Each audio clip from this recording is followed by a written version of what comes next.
Chapter 862. Hee. Why are you here?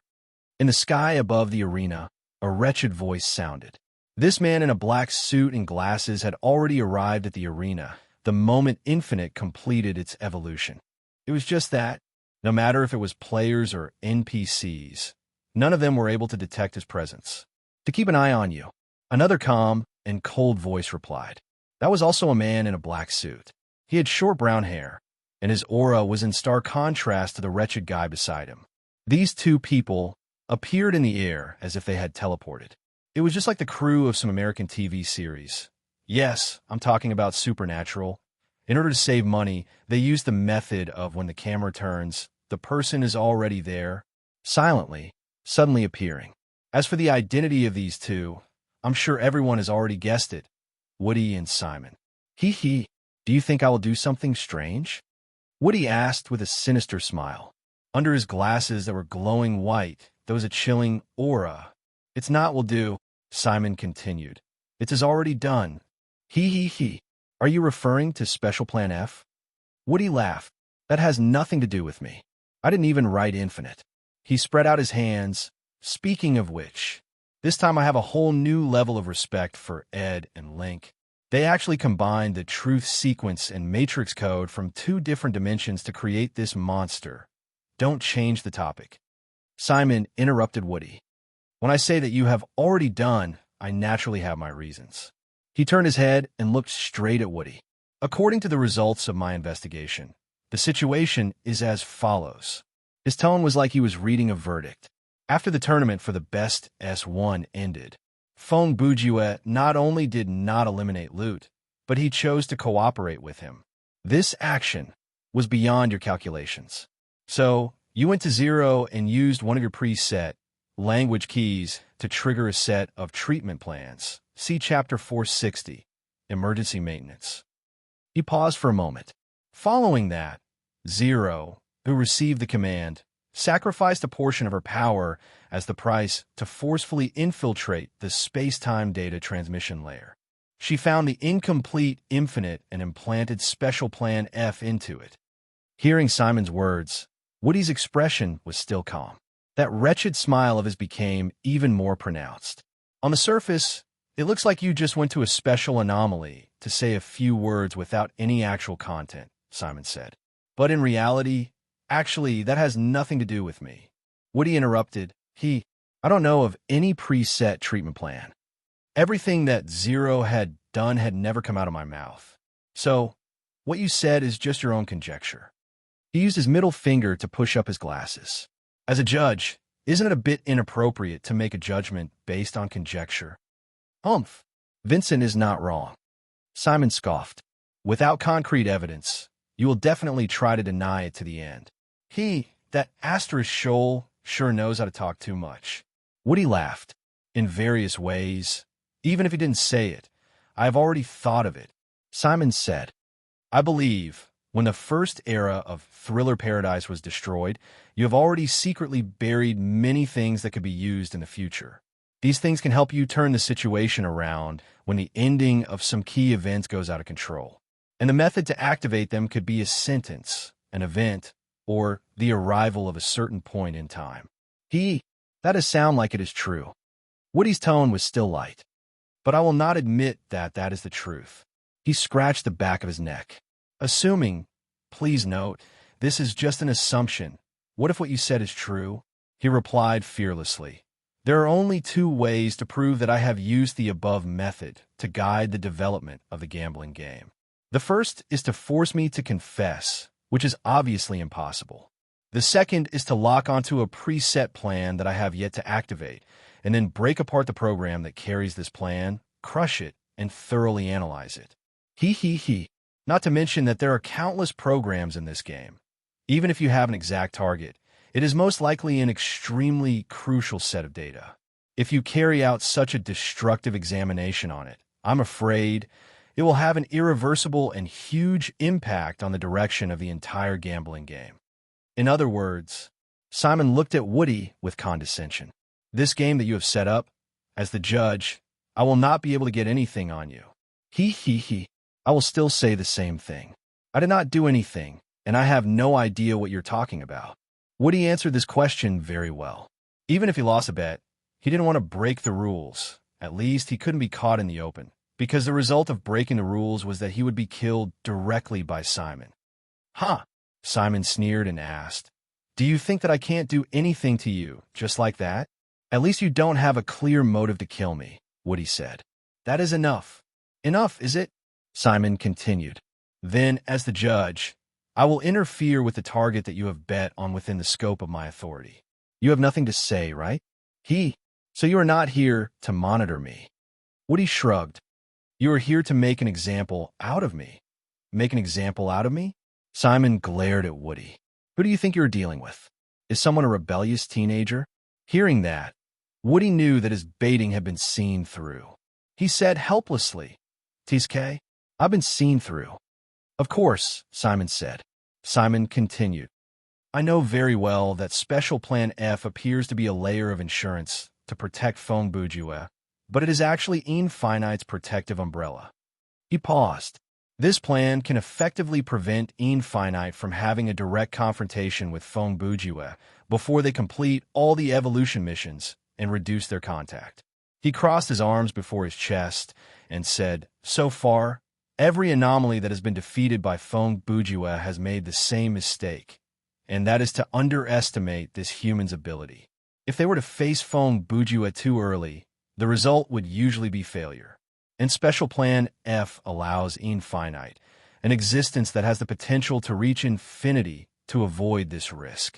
Since he is unable to fight Feng Bujue and is unable to match him in terms of information, Infinite will naturally stay away from Feng Bujue. That way, until he completes his final evolution and removes the plan on his own, he will be relatively safe." At this point, Simon glanced at Woody from the corner of his eyes. "The reason you arrange for the players to enter this scenario is not to let them witness the birth of infinity, but to let Infinite see the biggest threat that he will encounter in the future. That way, when it comes to tournament for the best S2, he will be able to carry out your plan with more ease." Clap, clap, clap, clap. Woody clapped for Simon. "Hee, you have seen through everything.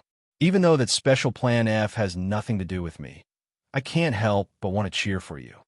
"Humph." Simon turned his head away. "For another game outside of the bet, to scheme against the target that you have placed your bet on, is it really worth it?" Woody's expression shifted slightly, and he asked in return, "Is it not worth it?" Simon did not continue the conversation. Both of them already had the answer in their hearts. Now that things have come to this. Several seconds later, Simon spoke again. "I can only—" He shook his head. "I can't believe I am saying something like this." As he spoke, a ball of dark energy with hints of red gathered in his hand. "I can only improve Feng Bujue's ability to close the gap that your scheme might bring in the future." Before he finished, he flipped his palm, and a condensed magic energy rushed toward the training platform, heading straight for Feng Bujue's body. The next second, Brother Ju, who knew nothing about this, felt a heat on his back, and his body could not move. Speaking of which, it was really a coincidence. At this moment, Brother Ju and Ruo Yu were both in their stances, ready to attack. How could Feng Bujue's obvious stiffness escape Ruo Yu's eyes? The latter immediately raised her sword and attacked. "What's going on?" Feng Bujue was shocked. The data on her body did not react at all. "Why can't I move all of a sudden?" His thoughts flashed, and he glanced around. Could it be Lu Bu? This was obviously impossible. Lu Fengxian was standing at the other end of the arena, more than 200 meters away, pondering over the previous unforeseen events with an inexplicable expression. Or Feng Bujue was still thinking, "Flowers is already close to us, but I did not notice." At this point, it was useless for him to think about anything. He could not move. He just could not move. The power given by Simon, whether from the data level of the game world or the spiritual level of the real world, was not something that Feng Bujue could digest in a short period of time. It was like pouring a high-concentration chemical solution into the paper package of a soft drink. Too much of a difference, and it would become a burden. On the other side, Ruo Yu did not know what happened to Brother Ju. She just used this secret method of rapid light, white rose, as a probing attack at the beginning of the battle. She did not expect that this attack would determine the winner. Chi, blood splattered, and a head flew off. Player, Feng Bujue, has died. Even Ruo Yu herself looked back in disbelief. In the next 10 seconds, she still did not let down her guard, as if she was worried that what she saw in front of her was an illusion, and that the system prompt in her ears was imitated by Feng Bujue using the deception pocket watch. A full minute later, she finally realized what was going on and said in bewilderment, "I won." Chapter 863. When Ruo Yu sat up in the gaming pod, she saw Brother Ju sitting on the sofa. Feng Bujue was frowning, his eyes were deep, and he seemed to be deep in thought. He looked like a theoretical physicist at work. "What are you doing?" Ruo Yu asked before she stepped out of the gaming pod. "Thinking," Feng Bujue answered without turning his head. "Thinking about what?" Ruo Yu asked. "Just now and now." Feng Bujue's answer was a bit strange. "The things that have happened and are happening. I was just about to ask you." Ruo Yu continued. "What happened before? Like that kind of probing attack. Even if you didn't use the body enhancement spell, you should have been able to dodge it." "I don't quite understand," Brother Ju muttered. "If I recall carefully, at that time, I vaguely felt a wave of energy enter my body from behind. From that moment on, I couldn't move." He touched his chin and thought, "The strange thing is before the contact, I didn't notice the energy approaching." Ruo Yu said as she climbed out of the gaming pod. "Speaking of which, I didn't see any energy changes around you at that time." "Oh." Feng Bujue's expression shifted slightly. In other words, his mind filtered through the many hypotheses, and among the remaining hypotheses, he came up with a conclusion that had the highest possibility. "Ha! I think I get it now." He suddenly laughed.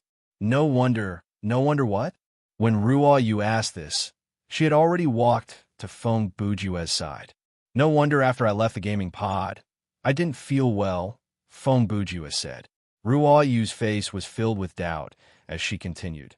"You're saying the energy that you came into contact with in the game made you feel uncomfortable in the real world?" "That's right," Feng Bujue said seriously. "In fact, after leaving the gaming pod, the energy's influence on me became clearer." He smiled.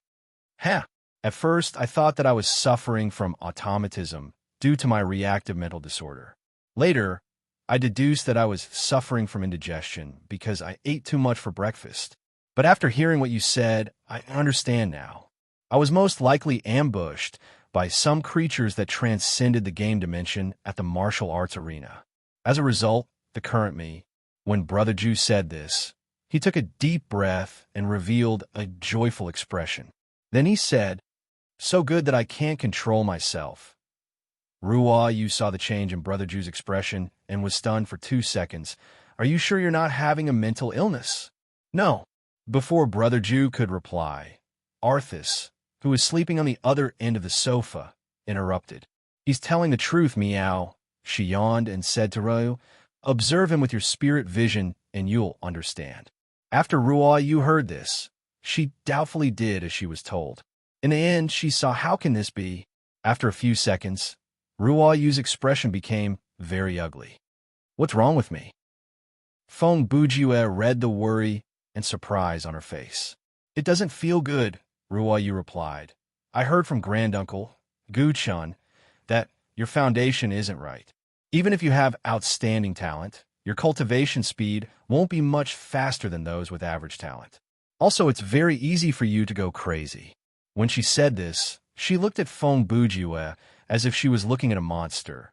"One of the reasons I moved here was to prevent that from happening. But now, you've already gone crazy, Meow." Arthas interrupted and stole another line. Feng Bujue asked curiously. "I've successfully walked on the path of the devil." He lowered his head and looked at his hands. "Then my cultivation should have improved by leaps and bounds, right?" "It hasn't improved at all," Ruo Yu immediately replied. "On the contrary, the spiritual power you've accumulated in the past half a month has completely disappeared. Although your spiritual sense still exists, your cultivation has basically turned into nothing." Hey, isn't this a scam?" Those 1,000 years of cultivation can't turn you into a devil, and his single thought theories are all doing duang duang duang. Feng Bujue stared with his dead fish eyes and complained in a shocked tone. I think it's very strange, too. Ruoyu said, logically speaking, it shouldn't be like this. She subconsciously raised her hand and touched her lower lip with her index finger. After going crazy, you've regressed to the level of an ordinary person. This is indeed unheard of. No, no, no. Feng Bujue shook his head. I'm sure. He raised his hands and made a quotation mark gesture. I'm sure that I haven't returned to the level of an ordinary person. Oh, Ruoyu replied. Based on what? At this moment, Feng Bujue's face showed a constipated seriousness. I can feel the earth is rotating. What the F asterisk CK? Arthas was shocked. Are you sure you're not suffering from indigestion? In fact, Arthas didn't know much about Brother Bujue's situation, but she could roughly see that there should be an extremely high existence that exerted some kind of influence on Feng Bujue. The problem was the specific effect of this influence was probably only known by the person who exerted it. Is this what you mean by too good to be true?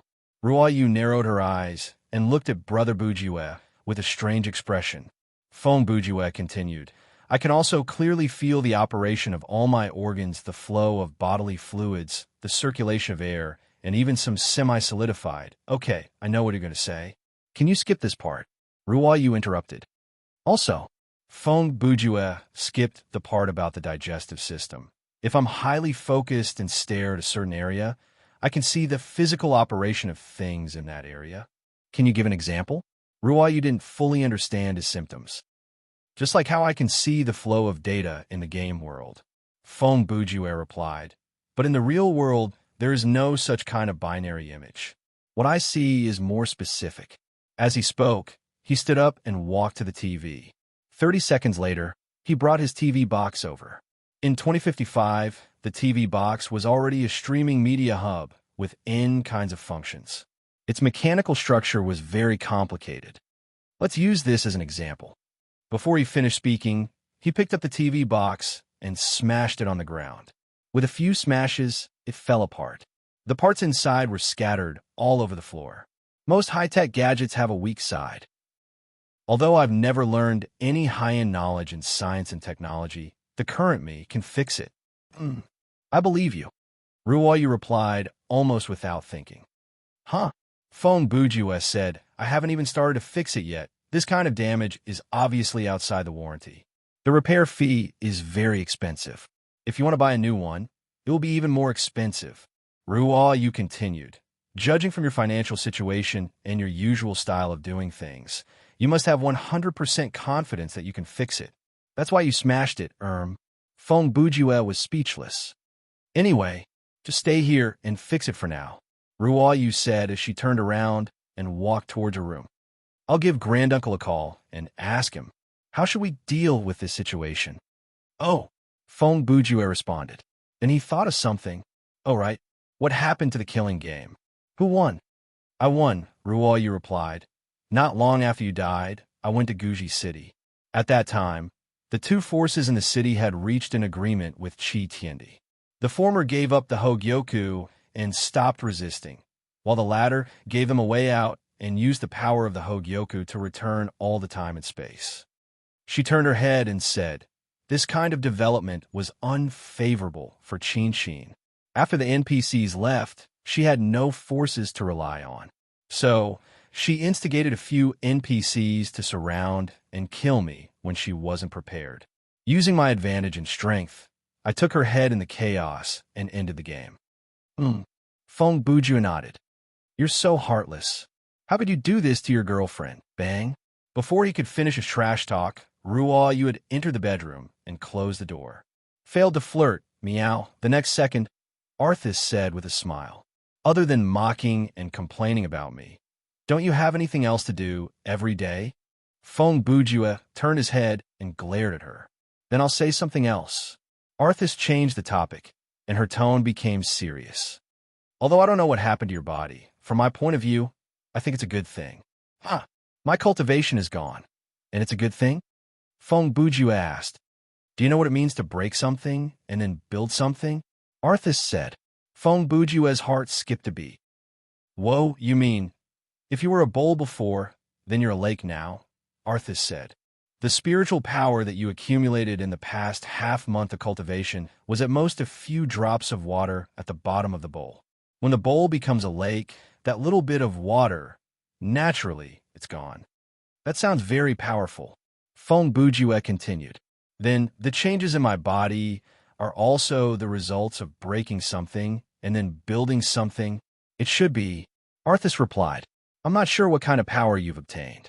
Anyway, from the perspective of a demon like me, although I don't want to admit it, the you before me, in terms of realm, you're already in existence that's higher than me. Then shouldn't you show your true form, kneel in front of me, and call me Lord Feng Bujue? Feng Bujue said with a smile. Then their conversation ended with one of the men being slapped to the ground by a claw. Chapter 864. That afternoon, Ruoyu finished her lunch and went out to handle some matters. Feng Bujue was alone at home and had nothing to do, so he went back to the gaming hub. After entering the login lobby, Brother Ju looked at his friend list and realized that Xiao Tan and the rest were offline. After giving it some thought, he walked into the storage room and took out the Pokerman Hero ID card that had been sealed away for a long time before returning to the elevator. Brother Ju was now level 50, 7 levels higher than when he entered the free exploration mode. Therefore, he felt like it was about time to join the Super U Alliance's hero level test. Feng Bujue, level 50, please select the game mode that you wish to join. You have selected the free exploration mode. Every time you enter this mode, 20,000 game coins will be consumed. Please confirm. After a few quick and familiar tweaks, Brother Ju selected the game mode and clicked the confirm option. Confirmed. Found a multiverse that is currently being explored. Would you like to connect? If the player chose no here, the touchscreen would pop up with a would you like to randomize a new multiverse dialogue. However, Brother Ju did not plan to switch universes. Downloading, please wait a moment. Welcome to Thriller Paradise. When the system voice said that, the elevator started to move. Download complete. You are currently in the free exploration mode. This mode does not have a quest system, time limit, and AFK effect. You can travel between the login lobby and the scenario world through the safe house. Every time you enter this mode, 20,000 game coins will be consumed. The scenario has started. When the elevator door opened, the first thing that entered Brother Ju's eyes was a rather small bathroom. Walking out from the bathroom, Brother Ju came to his room, codenamed Z250. Different from the first time, the system no longer required Brother Ju to leave the safe house within 5 minutes. How long did I choose when I left last time? Sitting down in the room, Feng Bujue began to recall some details of the last time he was here. Oh, right. 3 hours. He touched his chin and said, in other words, in the eyes of the people in this universe, I have been in the room for 3 universe cycles. The universal unit of time in this universe is about 1 hour. In terms of adjusting one's condition, this amount of time should be enough, right? When he exited this scenario for the first time, he had already considered the need to pretend that he had rested for some time, so he had chosen a round-trip time. The other 4 options were 1 minute, 1 hour, 12 hours, and 48 hours respectively. Then, let me take a look. Then, Feng Bujue used the computer in the room to check where he wanted to go. It's quite close. I can walk there. This asteroid has a very robust, free transportation system. After confirming his destination, he walked out of the room and headed toward the Universal Superhero Alliance's testing area. The last time he was there, the tinfoil paper man and Professor Yongheng had personally led Brother Ju through the various procedures and explained many basic information about the Universal Superhero Alliance to him. With Brother Ju's learning ability, naturally, he had memorized all the information. Heroes who were registered with the Universal Superhero Alliance had to undergo the hero level test within 40 universe cycles after registering their hero ID, or else their registered ID would be revoked. Of course, there were exceptions like too powerful to be tested, or mental or physical injuries that had not healed. They could submit a written statement to the Alliance to postpone or cancel the test. To make a long story short, about 20 minutes later, Fong Bujue arrived at his destination. Usually, there was no need to line up for the hero level test. So, after Brother Ju chatted with a blue-skinned alien at the service desk in front of the testing area, the other party motioned for him to go in. The entrance to the testing area was very interesting. There were a total of 10 entrances, 7 of which were arranged in a staircase from small to large. This was obviously for aliens of different sizes to pass through. The other 3 entrances were the same size, but each door was covered with a layer of force field of different colors. These 3 entrances were for incorporeal creatures, creatures that can't stop moving, and super-adaptive creatures to pass through. Fong Bujue entered the 3rd door, which was about 4 meters high and 3 meters wide. It should be classified as small to medium-sized creatures. After passing through a metal passage hundreds of meters long, Brother Ju saw a large device in front of him that looked like an airport security checkpoint. Next to the device stood a guy with brown skin and a face that looked like a fat fish. "Hello." When Brother Ju walked in, the fish head took the initiative to greet him. "Hello," Fong Bujue responded. "Please put your ID card here." The fish head pointed at a card slot next to the detection device. Fong Bujue did as he was told, and then passed through the checkpoint under the guidance of the fish head. As he passed through the checkpoint, all the items on his body appeared on the display next to the device. The backpack was a dimensional pocket, so the items in the backpack couldn't be scanned. Next to each item, a short comment automatically popped up next to each item. For example, magazine, which was annotated as ammunition for firearms in the sub-technological era. Bell's daily knife, which was annotated as cold weapon with transcendental causality. Okay, the certification is complete. You can go in. The fish head didn't show any surprise at Brother Ju's items. The test will be carried out batch by batch. The staff inside will guide you through it. After all the items are tested, you can wait for another half a universe week. After that, you can go to the card collection area to get your card and leave. He paused for a moment. By then, your ID card will have been upgraded to the version of your level. Understood. Fong Bujue nodded and continued to move forward. After walking for another 200 meters and turning a corner, Brother Ju's eyes widened, and he saw a very large space before him. This place was like a super large gymnasium. There were many strange large testing machines and fitness equipment inside. At this moment, there were many aliens with different appearances being tested inside. There were also many staff members. After arriving here, Fong Bujue deeply felt that, at least in this parallel universe, humans were only a minority. He looked around, and there were very few people who looked like humans in the gymnasium. Hero's name? When Brother Ju was still looking around, a tall staff member made of a sphere and a column walked up to him and asked directly. Fong Bujue looked at him and replied, "Pokerman O." The staff member looked at him and glanced down at the tablet in his hand. "Earthling, is it? Okay, follow me." Chapter 865. My name is Why Duomi. I will lead you to complete the basic fitness test. Why Duomi said as he led Brother Ju forward. Okay, Fong Bujue replied. Before the test starts, I need to confirm something. Why Duomi turned back to look at Brother Ju.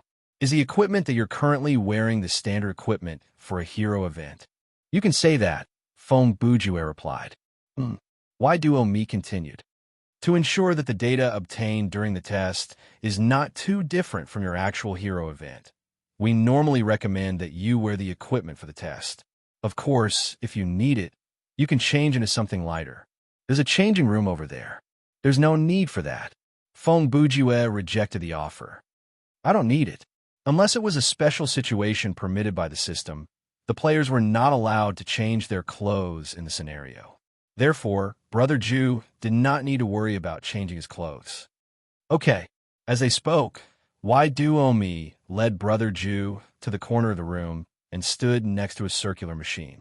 Before we start, there are some other things that I need to confirm with you. He picked up the tablet in his hand and tapped it a few times.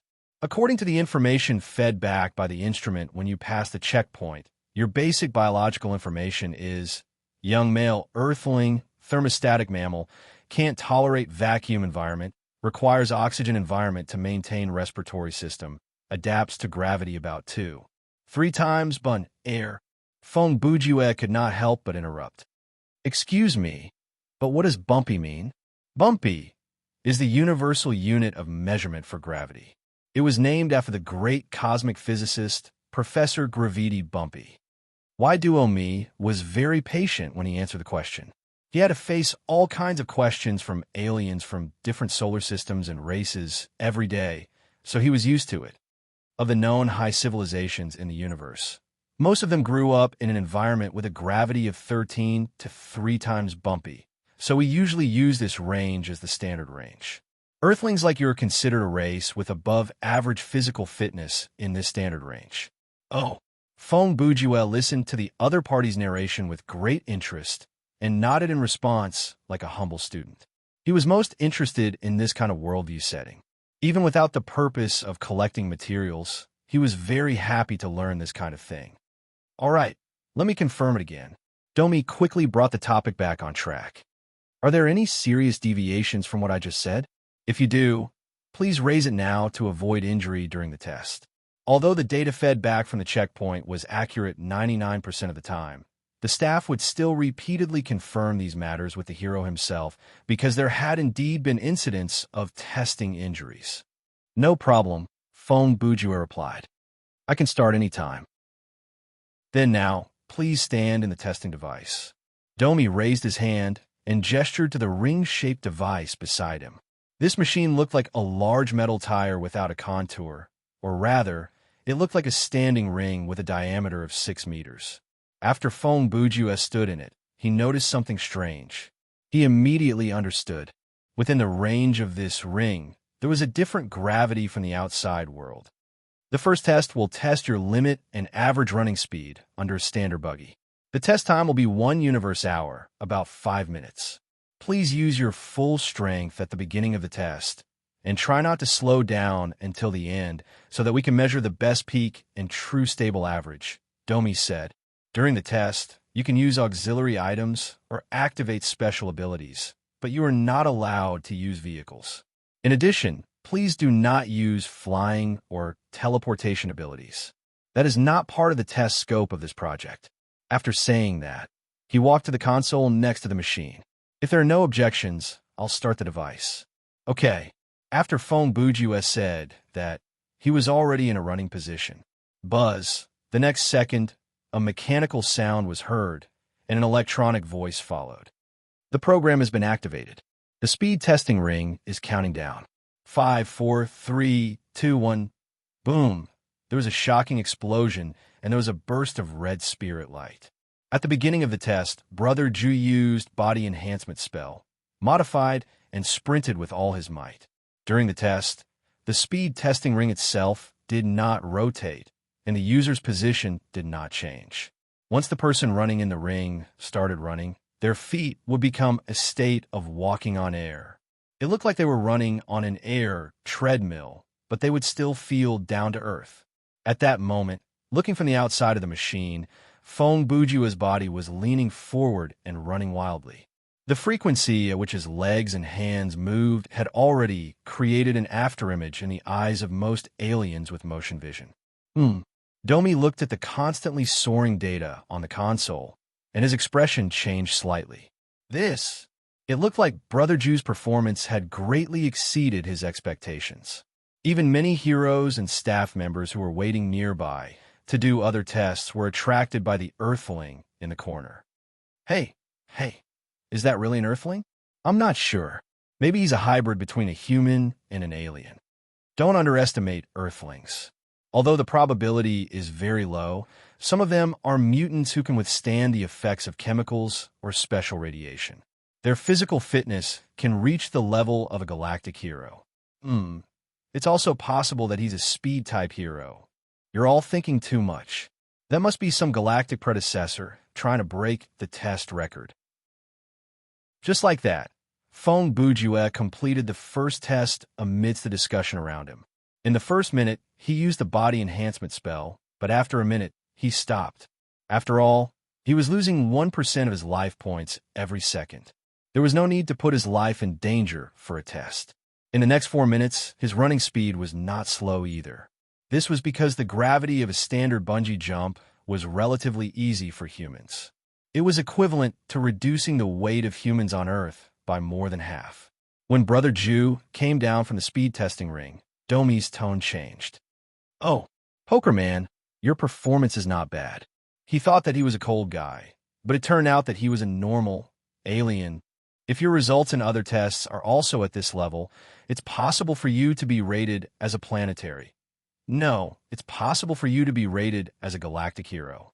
Huh? I hope so, Fong Bujue replied with a smile. To be honest, Brother Jew really hoped that he could be ranked as a galactic hero. Otherwise, he would not have waited until level 50 to return to this mode. For the time being, he did not insist on a godlike existence like the universe level.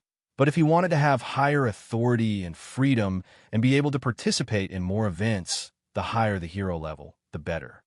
Then, Domi continued, "Please follow me. The second test is over here." In the next 1.5 hours, Fong Bujue, accompanied by Domi, completed all the tests of the basic fitness test. Although there were quite a lot of tests such as the jumping strength test, physical damage test, and weightlifting test were all completed in less than a minute. As for the reaction strength test, pressure test, and air movement test, they only took a few minutes. In addition, there was almost no rest time between each test, and he was not allowed to take things like nutrient fluids to replenish his physical strength. This was because at the end of the test, the computer would evaluate endurance and resilience based on the hero's physical strength decline in each test. If supplements were used, the data obtained would not be accurate. To make a long story short, after Brother Jew played around with all the equipment in the stadium, he had used up more than half of his physical strength. However, the hero level test was far from over. Next, he had to face the written test. Follow this path. When you reach the venue for the written test, the worker there will continue to guide you. After Duo Mi led Fong Bujue to the exit of the physical test field, he pointed the way for him. "Okay," Fong Bujue said. "Good luck." Domi waved at Brother Jew. "Well, thank you for your kind words." Brother Jew said a few polite words to the other party, said goodbye, and turned to leave. The written test venue was not far from here. The connecting passage was only about 20 meters long, but there was an additional layer of force field in the passage. When Fong Bujue passed through the force field, he knew that this layer was used for soundproofing. Waiting for Brother Jew was a staff member who looked like a cactus. She was about 1.5 meters tall, and her facial features were very cartoonish. Her whole body was green, thorny, and she had a bucket-like figure. She had 3 hands, probably hands, and the lower half of her body was connected to a mechanical flower pot with a suspension device. Although he could not see any of the sexual characteristics of an earthling, breasts, hair, voice, etc., Fong Bujue judged from the style of her uniform, which was undoubtedly a skirt, that she was a female alien. "Poker Man?" she asked when she saw Brother Jew. "That's me," Fong Bujue replied. "Your seat is 213. Go forward and turn left at the 21st row." The staff member did not even bother to say her name. She directly said in a commanding tone, "Take your seat. Once you're seated, you can start answering the questions." Fong Bujue did not leave immediately. He still wanted to ask some details about the questions, such as the time, the type of questions, the grading criteria, and so on. "However, what do you mean by, hurry up and go inside?" the staff member said quickly. Fong Bujue said, but the staff member interrupted him again. "Okay, you don't have to say anymore. I won't go out with you. Don't say things like 'I think I've seen you somewhere before,' or 'give me a chance.'" She rattled off, "I already have a boyfriend. Even if I don't, you're not my cup of tea. You can say that I'm shallow, but I like handsome men. Although you're not bad, you're far from my boyfriend. And I like men who are more mature. I'm annoyed to be harassed by a brat like you every day. Hurry up and leave." Brother Jew heard this and stood in place for a few seconds. He came to the conclusion that he could not communicate with her normally. He could only give up and walk into the venue silently. The layout of the written test venue was like a go board. In the square compartments separated by thin walls, The superheroes of different appearances and clothes were all sitting obediently in front of the metal table. Writing at a rapid pace, Feng Bujue quickly found his seat 213. After he sat down, he looked down at the metal table in front of him. The surface of the table was an interactive electronic display screen, and words would appear on it. On the right side of the table, there was a small storage box that could be opened with a touch. The storage box contained several metal rods of different lengths and diameters. Based on the shape, they should be pens. I actually have to write by hand? Brother Ju looked at the instructions for the written test on the table and took out a pen suitable for him from a box. There were three main reasons why Yuchalian used this written test format. First, the keyboard input method and operating system of each planet were different. Second, the races of the heroes, their relative intelligence, and their cultural level were uneven. Third, most of Yuchalian's written test questions were very strange. Combining the above 3 points, using a pen to answer the questions was undoubtedly the best way. If you are unable to read the instructions for the written test, please click on the icon in the lower right corner of the table and enter the voice and graphics mode. A few seconds after Feng Bujue sat down, the metal table in front of him issued this voice prompt. The supercomputer in Yuchalian's testing area had already known that Brother Ju was a creature with vision and hearing, and that he did not have any disabilities based on the data that he had obtained when he passed the checkpoint. However, the system could not confirm whether he was illiterate, so it issued this prompt. Quite meticulous, Feng Bujue muttered. He ignored the voice prompt and continued to read the instructions for the written test. After reading the entire content, Brother Ju's eyebrows relaxed slightly. He smiled and said, "This is quite a novel format." Yuchalian's written test did not have the feel of a school exam at all. Instead, it was more like a variety show. The computer would randomly generate questions based on the race and civilization of the tester, and the questions would be given in a step-by-step manner. Each step had 7 questions. As long as you answered 5 questions correctly, you would be able to move on to the next step, and the difficulty of the questions would increase accordingly. The written test would end when the hero could not answer any more questions. As for the content of the questions, at the beginning, it was usually general knowledge questions, intelligence tests, natural science of the hero's home planet, simple concepts of good and evil, basic mathematics, and so on. After the 3rd to 4th steps, which was around 30 questions, there would be questions about middle-level knowledge reserves, logical analysis, academic inclination, more complicated concepts of good and evil, and middle-level mathematics. After the 5th to 6th steps, there would gradually be questions about unpopular knowledge reserves, cosmic physics, advanced mathematics, in-depth discussion of law and morality, case reasoning, and even tactical formulation and simulation scenarios that were very difficult to answer. At this stage, if one could still persevere, the computer would begin to make things difficult for the hero. It would give questions that could only be answered by people in specialized fields. Furthermore, it would be a mix of questions.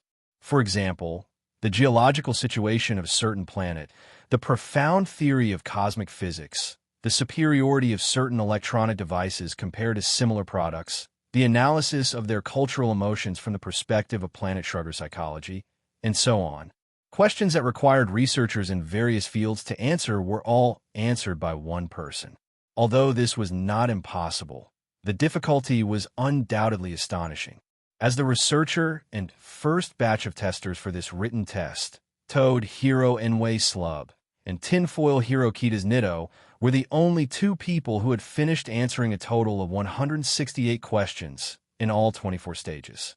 According to internal statistics that were not made public, the average result of the Yuchalian heroes participating in this test was 4th step. In other words, most superheroes failed at the 22nd to 28th step. They had not reached the middle level of the question bank. Okay, Feng Bujue finished reading the instructions and moved his arms a few times. I want to see how difficult this written test can be. Chapter 866, Space Super Alliance, Celestial Bridge. This was the connecting area that connected the asteroid and the Supreme Council's meeting hall. Standing on this bridge, one could see the vast starry sky. Most of the living areas of the Space Super Alliance were located inside the planet, so they could only see the artificial sky. What are you looking at? A man wearing a tinfoil paper armor leisurely walked over and spoke to another person in front of him.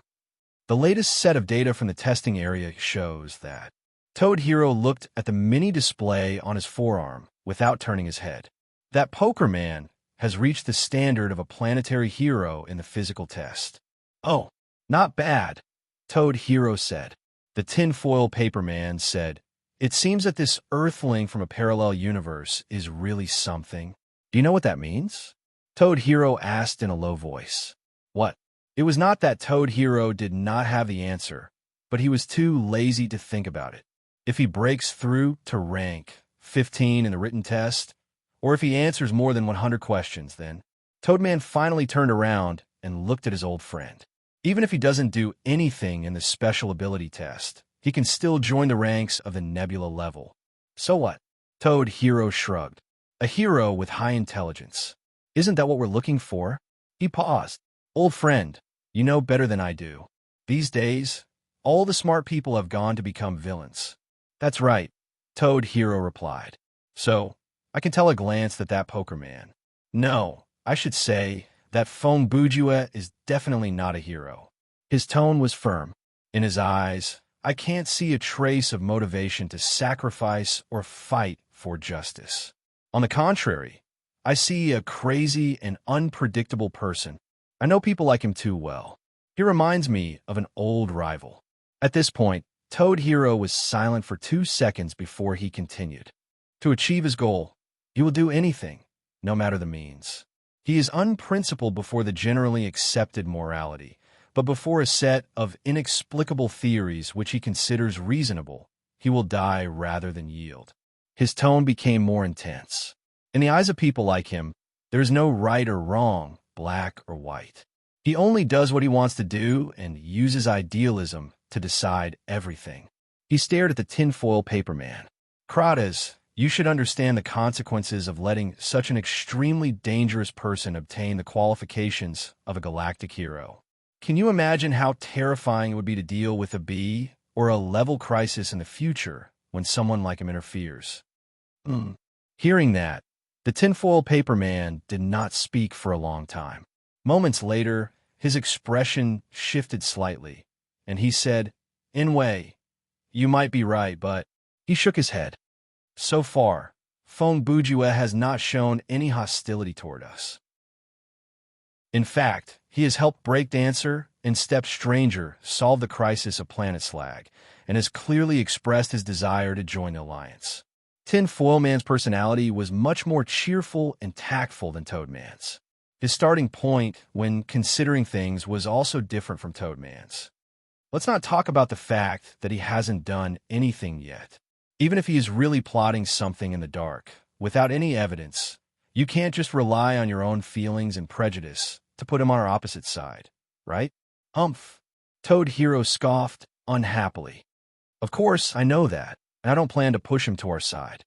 Oh, then what do you mean? The tinfoil paper man asked. If he really wants to be a hero, then I am sincerely glad, Toad Hero said.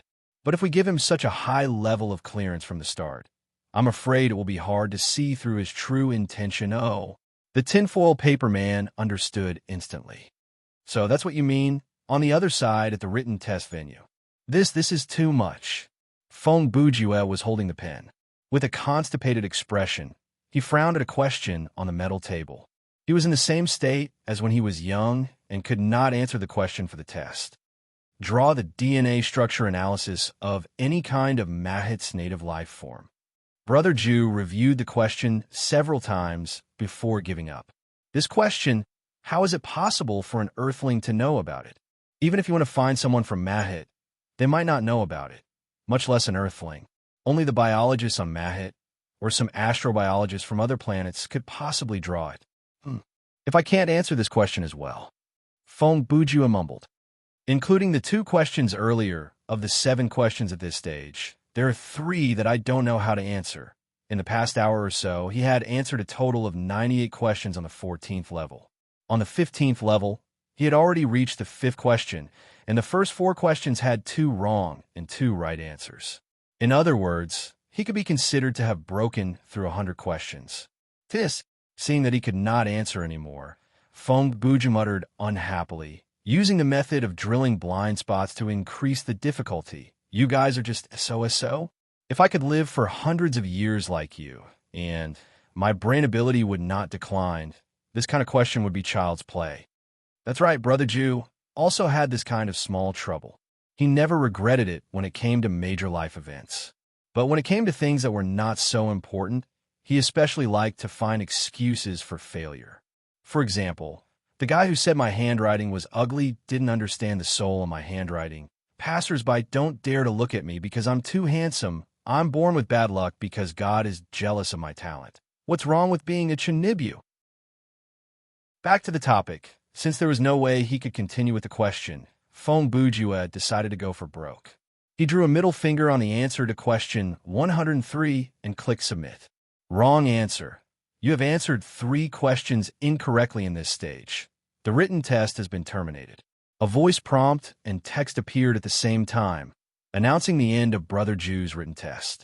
Please go through the safe passage to the next test location.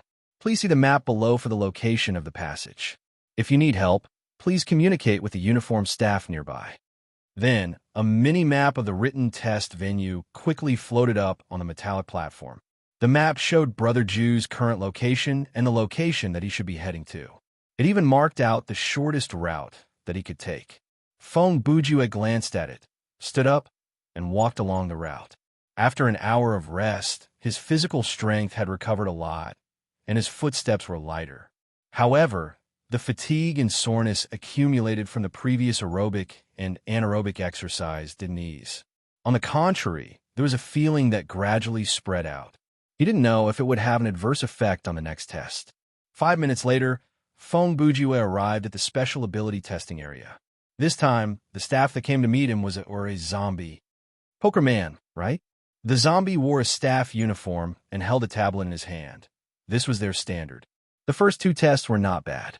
So far, it seems like the planetary level is a done deal. Hearing this, Feng Bujue was slightly relieved. Planetary level was Brother Jew's lowest expectation. If it didn't even reach this level, then there was no need for him to train until level 50 to take the test. Brother Jew immediately said, this handsome guy. He looked at the pale zombie man with half of his face rotting. He could still calmly call him handsome guy, which showed how strong his nerves were and how thick-skinned he was. How should I address you?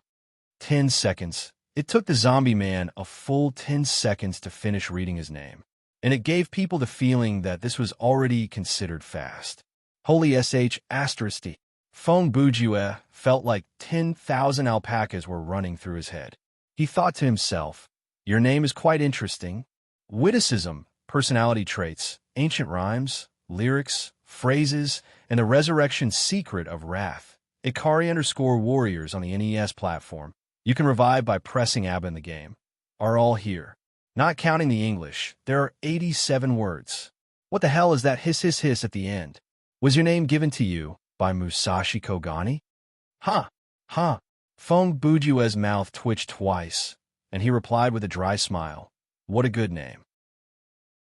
Everyone who heard it said so. The zombie man smiled and said, I have to thank my parents for this. On our environmental planet, a short, powerful, catchy name like mine is really rare.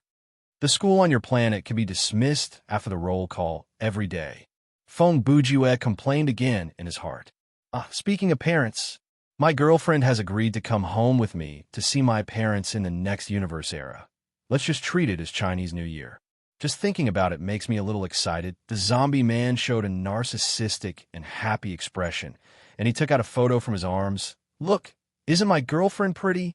What Feng Bujue saw in the photo was a cactus. He seemed to have understood something. I wish the 2 of you have a baby soon. 2 seconds later, Brother Jew replied with a deadpan expression. Ha. Thank you very much. The zombie man laughed happily, and then his expression changed again. My old habit is acting up again. I'm not paying attention and started talking about myself and showing off my girlfriend. I'm sorry. It's okay. I don't mind. Feng Bujue replied woodenly. At this moment, if he could use an action to express his feelings, he would probably cover his crotch and roll on the ground. That's good. The zombie man continued. Then, come with me. After the last round of the test, you can go to the rest area and wait for the evaluation results. Feng Bujue nodded and followed the man down the corridor. The special ability test was undoubtedly a very dangerous test, so everyone's test environment was completely closed off. Before taking the test, the hero had to fill in a form and list the special abilities he had. The Yu Chao Alliance didn't force the heroes to write down all their abilities in detail, but generally speaking, the more abilities displayed, the higher the rating. If you want to hide your strength, you have to be mentally prepared to be underestimated. Of course, there were exceptions like the Black Hole Queen from the Supreme Council. She only displayed one of her many abilities, and she was rated as a universe-level hero. Another example was another member of the Supreme Council, Monkey Hunter. This guy didn't show anything in the special ability test because most of his abilities were shown through physical fitness, and he had the best record in almost all the physical fitness tests. And in the written test, he successfully pulled down the average score of the entire alliance. Even so, he was still a universe-level hero. Feng Bujue knew that among the players of Thriller Paradise, he was quite strong, but in this superhero universe, there were plenty of people who could one-shot him. To achieve this star system level status, he couldn't hold back. Therefore, Brother Ju filled in a bunch of weird stuff on the power declaration form. He described the effects of all the equipment and skills that he had as his power. He even included things like being able to recite the last few hundred digits of pi comma, being able to stay awake for long periods of time without going to the toilet, a player's unique advantage, comma, being able to pass any lie detector test without the aid of any item, and so on to make up for the number he needed to fill in the blanks. When Brother Zombie accepted the form, he was embarrassed because there were many things that had no value or need to be tested. But considering that he had a good chat with Brother Ju earlier, Brother Zombie did not want to expose that in front of him. So he could only type the form into the computer with a big smile on his face. He picked out some of the meaningful abilities and came up with a test procedure. What happened after that was simple. Feng Bujue only needed to follow the man into one test room after another and display the abilities that he had filled in. Some of the abilities that he had already shown in the stamina test, like air walk and super speed movement, did not need to be tested again. 40 minutes later, Brother Ju finished the procedure. Then, he bade farewell to Brother Zombie and went to the resting area. The resting area was not as meticulously segregated as the testing area. Other than the few that didn't have a physical body and couldn't stop moving, most of the physical creatures were mixed together. Be it small physical creatures like Brother Ju, small ones that were less than 50 centimeters tall, or giant life forms that were 20 meters tall, they were all gathered together at the resting area. There was a very eye-catching sentence on the wall.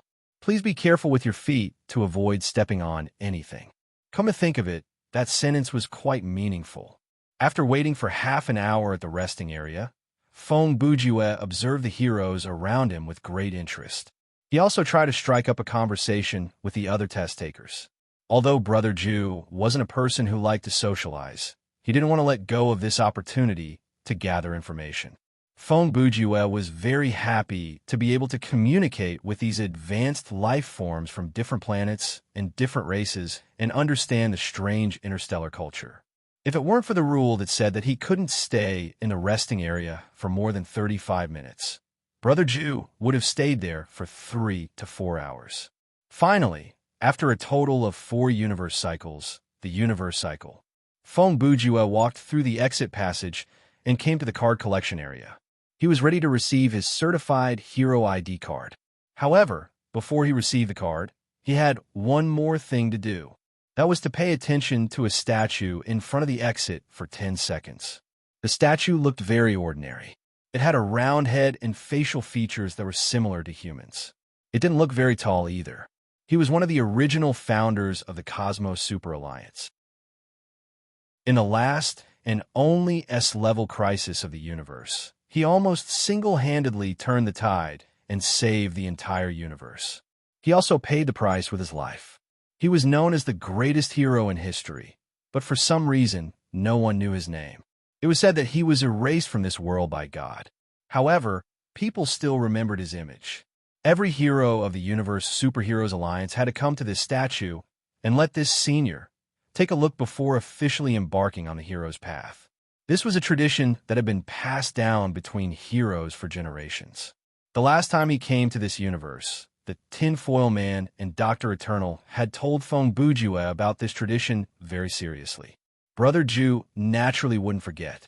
I feel like I've seen this guy somewhere before. Feng Bujue complained in front of the statue and stood there for 10 seconds without respect. Then, he went to receive his card. After being recognized by another checkpoint device, Brother Ju got his hero ID card from the card slot. However, when he saw the level of the card, he was instantly stunned. Chapter 867. Hey. Feng Bujue looked at the word city-level hero that was embossed on the ID card.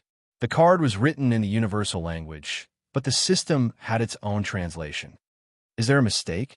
Obviously, a mistake was impossible.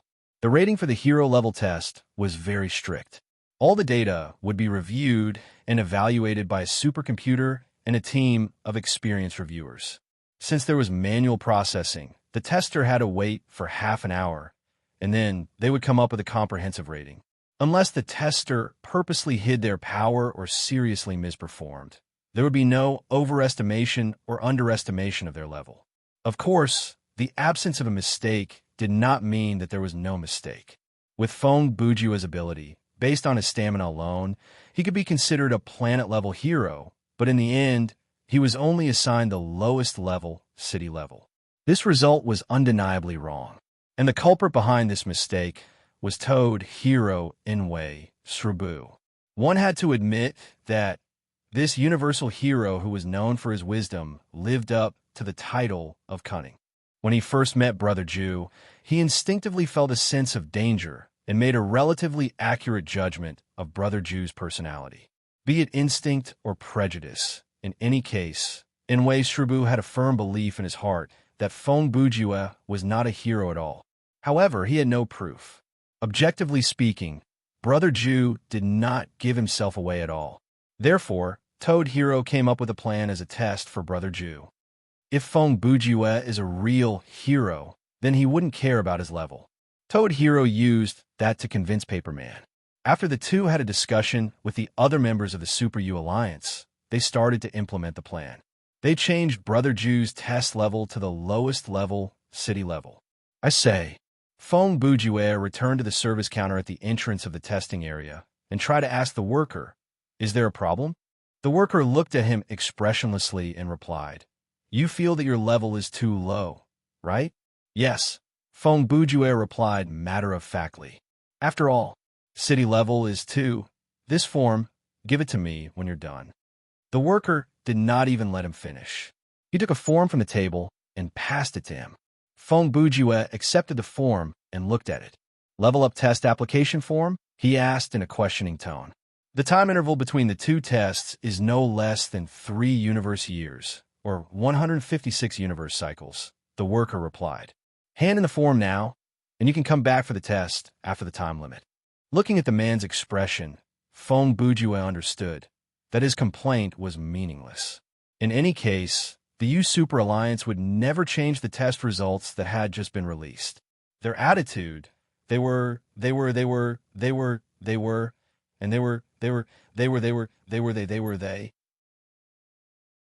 I'm wrong, I won't admit it.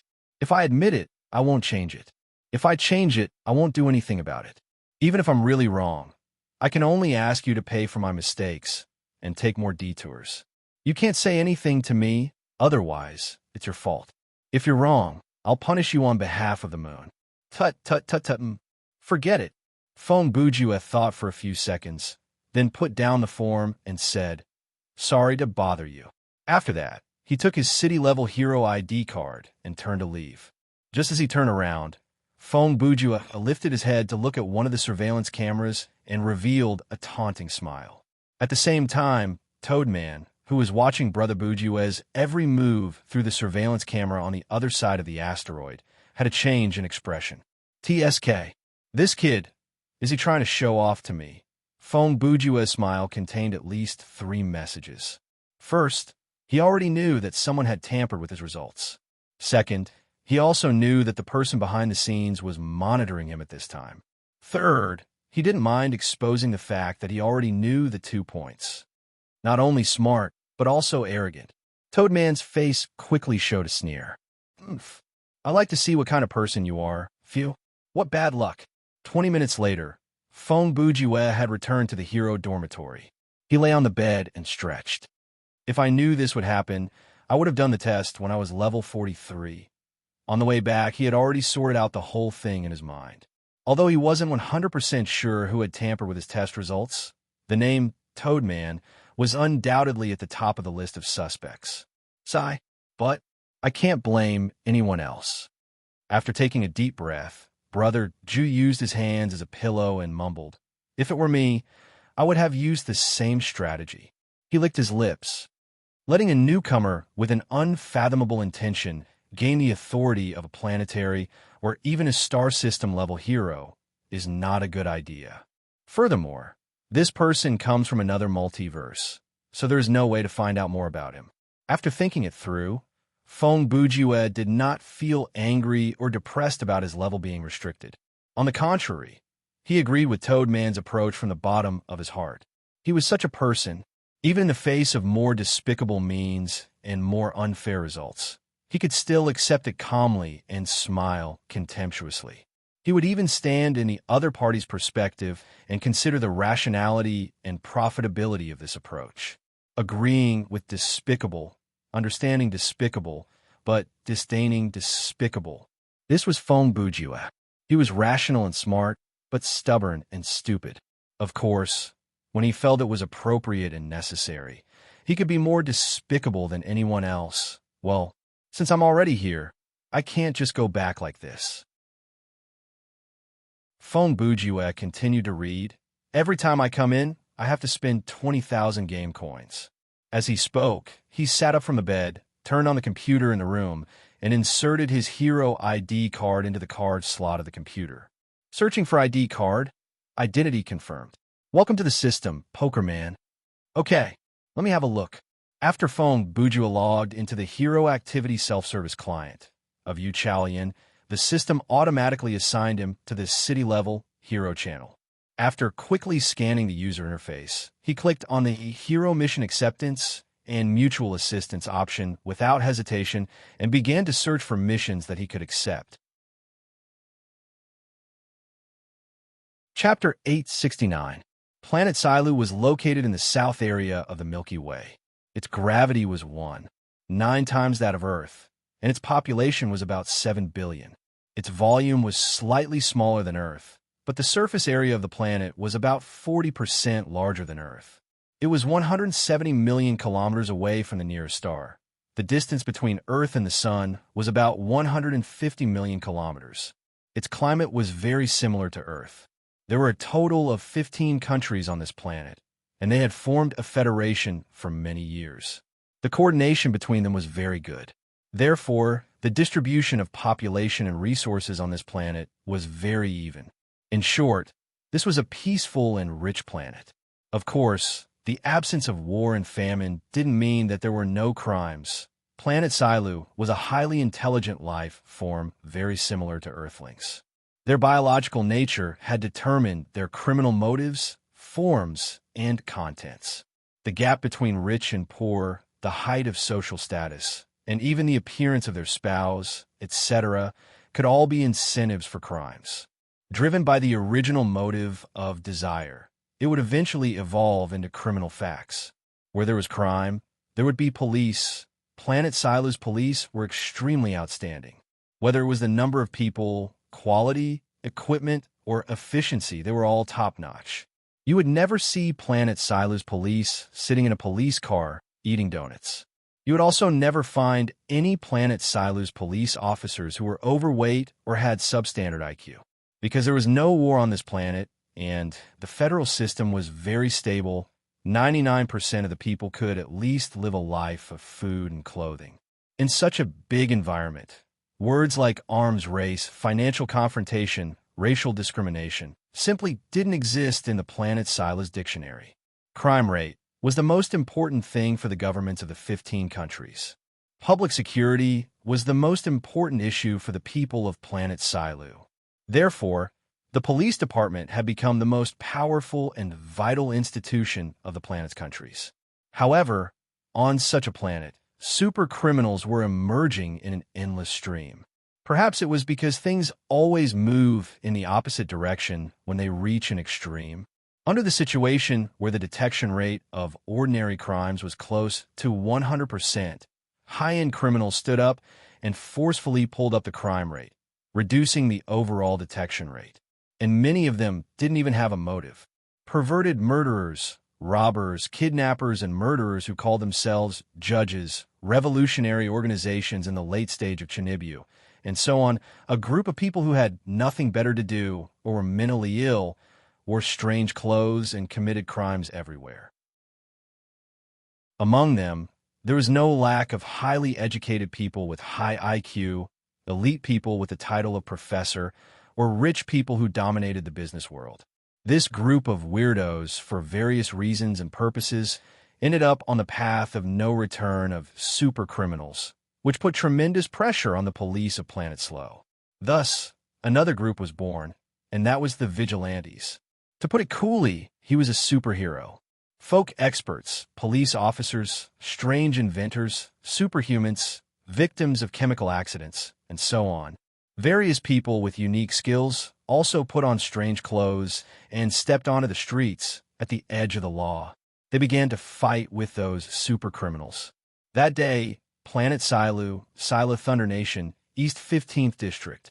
A spaceship entered the spaceport of the Slow Alliance, the planet's superhero alliance. When the spaceship landed, the 5 resident heroes of the Slow Alliance were already waiting. They were Backflip Man, Cop Man, Dr. Byubu, Temptress, and Disfigure Man. There were 2 heroes who came down from the spaceship.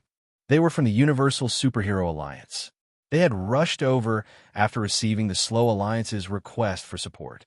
Of these 2, one was a planet-level hero, Tough Guy. He was from a mud planet, the same race as the Tinfoil Man.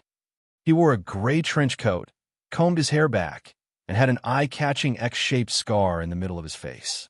His main ability was 30 times the physical fitness of a buggy and super tough style. The other one was a newly promoted city-level hero, Poker Man. Sorry to keep you waiting. Tough Guy and his 5 colleagues, the 5 city-level heroes of the Slow Alliance, were all registered with the Universal Super Alliance, but they usually stayed on their own planet, had met a few times, but they were not very familiar with each other. It's okay, you came at the right time. A man wearing a light blue police uniform. The real Slow Alliance police uniforms were all dark blue, and an eye patch said, "We still have an hour before we start the operation. Since you are here now, you can listen to the doctor's deployment." The police officer said as he raised his hand and gestured to a man wearing a white coat and a round metal helmet next to him. Dr. BB responded, Tough Guy, long time no see." His muffled voice came from the helmet, and it sounded like he was having difficulty breathing. His helmet did not have a single hole. At least it looked like there was none, and it was unknown how he could see. "By the way, I wonder who this is." His metal head slowly turned a little, as if he was looking at Fong Bujue. "Hello, I'm Poker Man." Fong Bujue introduced himself in a manner that was neither servile nor overbearing. After pausing for half a second, he did not forget to add, "City-level hero. Nice to meet you." "Nice to meet you." The 5 people of the Slow Alliance also greeted Brother Jew. A few seconds later, Tough Guy said to them, "Although the support application you submitted this time is to deal with a sea-level crisis, a crisis that is enough to destroy a planet. Under normal circumstances, the Alliance will send at least 1 planetary-level hero to lead the team, but considering that the Slow Alliance itself has relatively strong combat power, the Alliance only sent the 2 of us. I hope you don't mind." "It's okay, we submitted the application just to be on the safe side." A guy with a hoarse voice and bandages all over his face who looked like a mummy, That's right, he's the disfigured man, immediately said, "The doctor's plan is in the bag. We applied for a planet-level hero to come here, just in case." Hearing this, Fong Bujue could not help but think, after all this time, am I redundant? Well, I can get credit for being a bystander, why not? That's good. Tough guy replied. Then, Doctor, should we change places and talk about the plan? Dr. Bu responded and raised his arm. Gentlemen, this way, please. In this way, after a simple exchange of greetings, Fong Bujue followed the other heroes to the command center of the Slow Alliance. At the same time, in an underground base in the East 20th District, a tall figure was standing in front of a huge screen with his hands behind his back, observing the operation of various parts of the base. He was the creator of the sea-level crisis on planet Slow this time, General Quake. Quake had a body shape that was obviously different from other slow people. The physique of slow people was similar to humans, their skin was lavender, and the facial features on their faces were more open and protruding than humans. He was more than twice the height of an average person. His body was wide and thick, his weight was astonishing, and his physical strength was difficult to estimate. And he also had superpowers. Quake could be said to be one of the most powerful supercriminals on this planet. General, the detector shows that a Cosmos Super Alliance spaceship has just landed in the base of the Slow Alliance. At this time, such a sentence sounded from the walkie-talkie on the console. Oomph, they really came. Quake snorted coldly and replied, "Pass down the order to bring that guy's imprisonment device to the ground and prepare the awakening procedure." "Yes, sir," his subordinate replied loudly and ended the communication. After a moment of silence, Quake sneered, "Those guys in the Alliance thought that they could stop me with the support of the Cosmos Super Alliance." His eyes moved slightly and looked at the corner of the screen in front of him. "How would you know that I still have this trump card?" 15 minutes later, in the command center of the Slow Alliance. The above is the general situation of this crisis. Dr. Bu had already finished explaining the main content of this crisis to Brother Bujue and the others. Fong Bujue stared at the people at the table in front of him with a pained expression and said in a deep voice, "Let me sort out the whole thing." He subconsciously pressed his right index finger to his temple to relieve the pain of his logic being violated. That guy who called himself General Quake was born in a rich family, was handsome, highly educated, married a movie star as his wife, had 2 healthy children, and lived a happy life. But one day, I don't know if it was because he had eaten too much or because he had eaten too much, but he suddenly felt that such a life was meaningless. So, he abandoned his wife and children, spent all his wealth, and ran out into the universe alone to wander. It just so happened that he found a mysterious lost spaceship called the Dark. And on that ship, he encountered some kind of strange ideology preaching and body modification. After that, he returned to Slow and formed the Quake Army, vainly trying to conquer the entire planet and enslave the people here. Fong Bujue said up to this point in one breath and looked at Dr. Bu. "So far, I've summed it up correctly, right? Except for some strange ambiguity in the wording, everything is correct." Dr. Bayubu replied. "Okay," Brother Bujue continued. "Let's not talk about how Quake, who returned to his hometown, reaccumulated the huge amount of funds needed for his terrorist activities.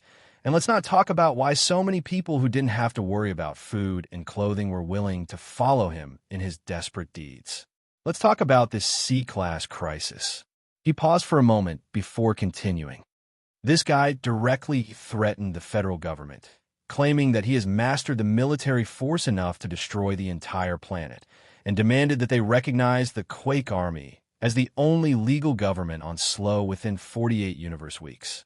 Otherwise, he would use that force to destroy the various countries one by one. He roughly repeated what he heard before asking, "Don't you think there's something wrong with this matter?" When everyone heard this, they looked at each other, but no one responded. Although most of them were wearing masks, except for the unyielding hero and the temptress, the other 4 were masked. Fong Bujue could still see. At this time, all of them had a puzzled look on their faces. "Sigh, Let me ask you this. Feng Bujue sighed and continued. Does Quake know about the existence of the Slow Alliance? Yes, Dr. BBU replied. Does he know where your base is? Brother Ju asked again, although it's not open to the public. The policeman replied, but the location of the base is known to all the governments of the various countries in the Federation. After all, we need the government to give us the right to negotiate in outer space. So, with Quake's intelligence ability, I'm sure he knows about it too, Dr. Bayubiu continued. Isn't that enough? Feng Bujue said. What do you mean? The unyielding hero looked at Feng Bujue in confusion. What are you trying to say? Poker Man, if I were Quake. Feng Bujue stood up and pointed to the electronic map on the conference table. I would choose a sunny afternoon, or a dark and windy night, or an early morning when I'm full of wine and food, or any other time that I feel is convenient. I would directly use my force enough to destroy the entire planet to destroy your base. I would kill as many heroes as I can in the base. If I can't kill them all, I won't lose anything. When Brother Ju said this, the heroes at the table were all stunned. It seemed that they really didn't think of this. After I'm done with this, Feng Bujue deliberately dragged out the word again. Then I'll go and intimidate the governments of various countries. I'll say, you've seen what happened to the heroes. You'd better be smart. Blah, blah, blah. Wouldn't that be better? Now that you mention it.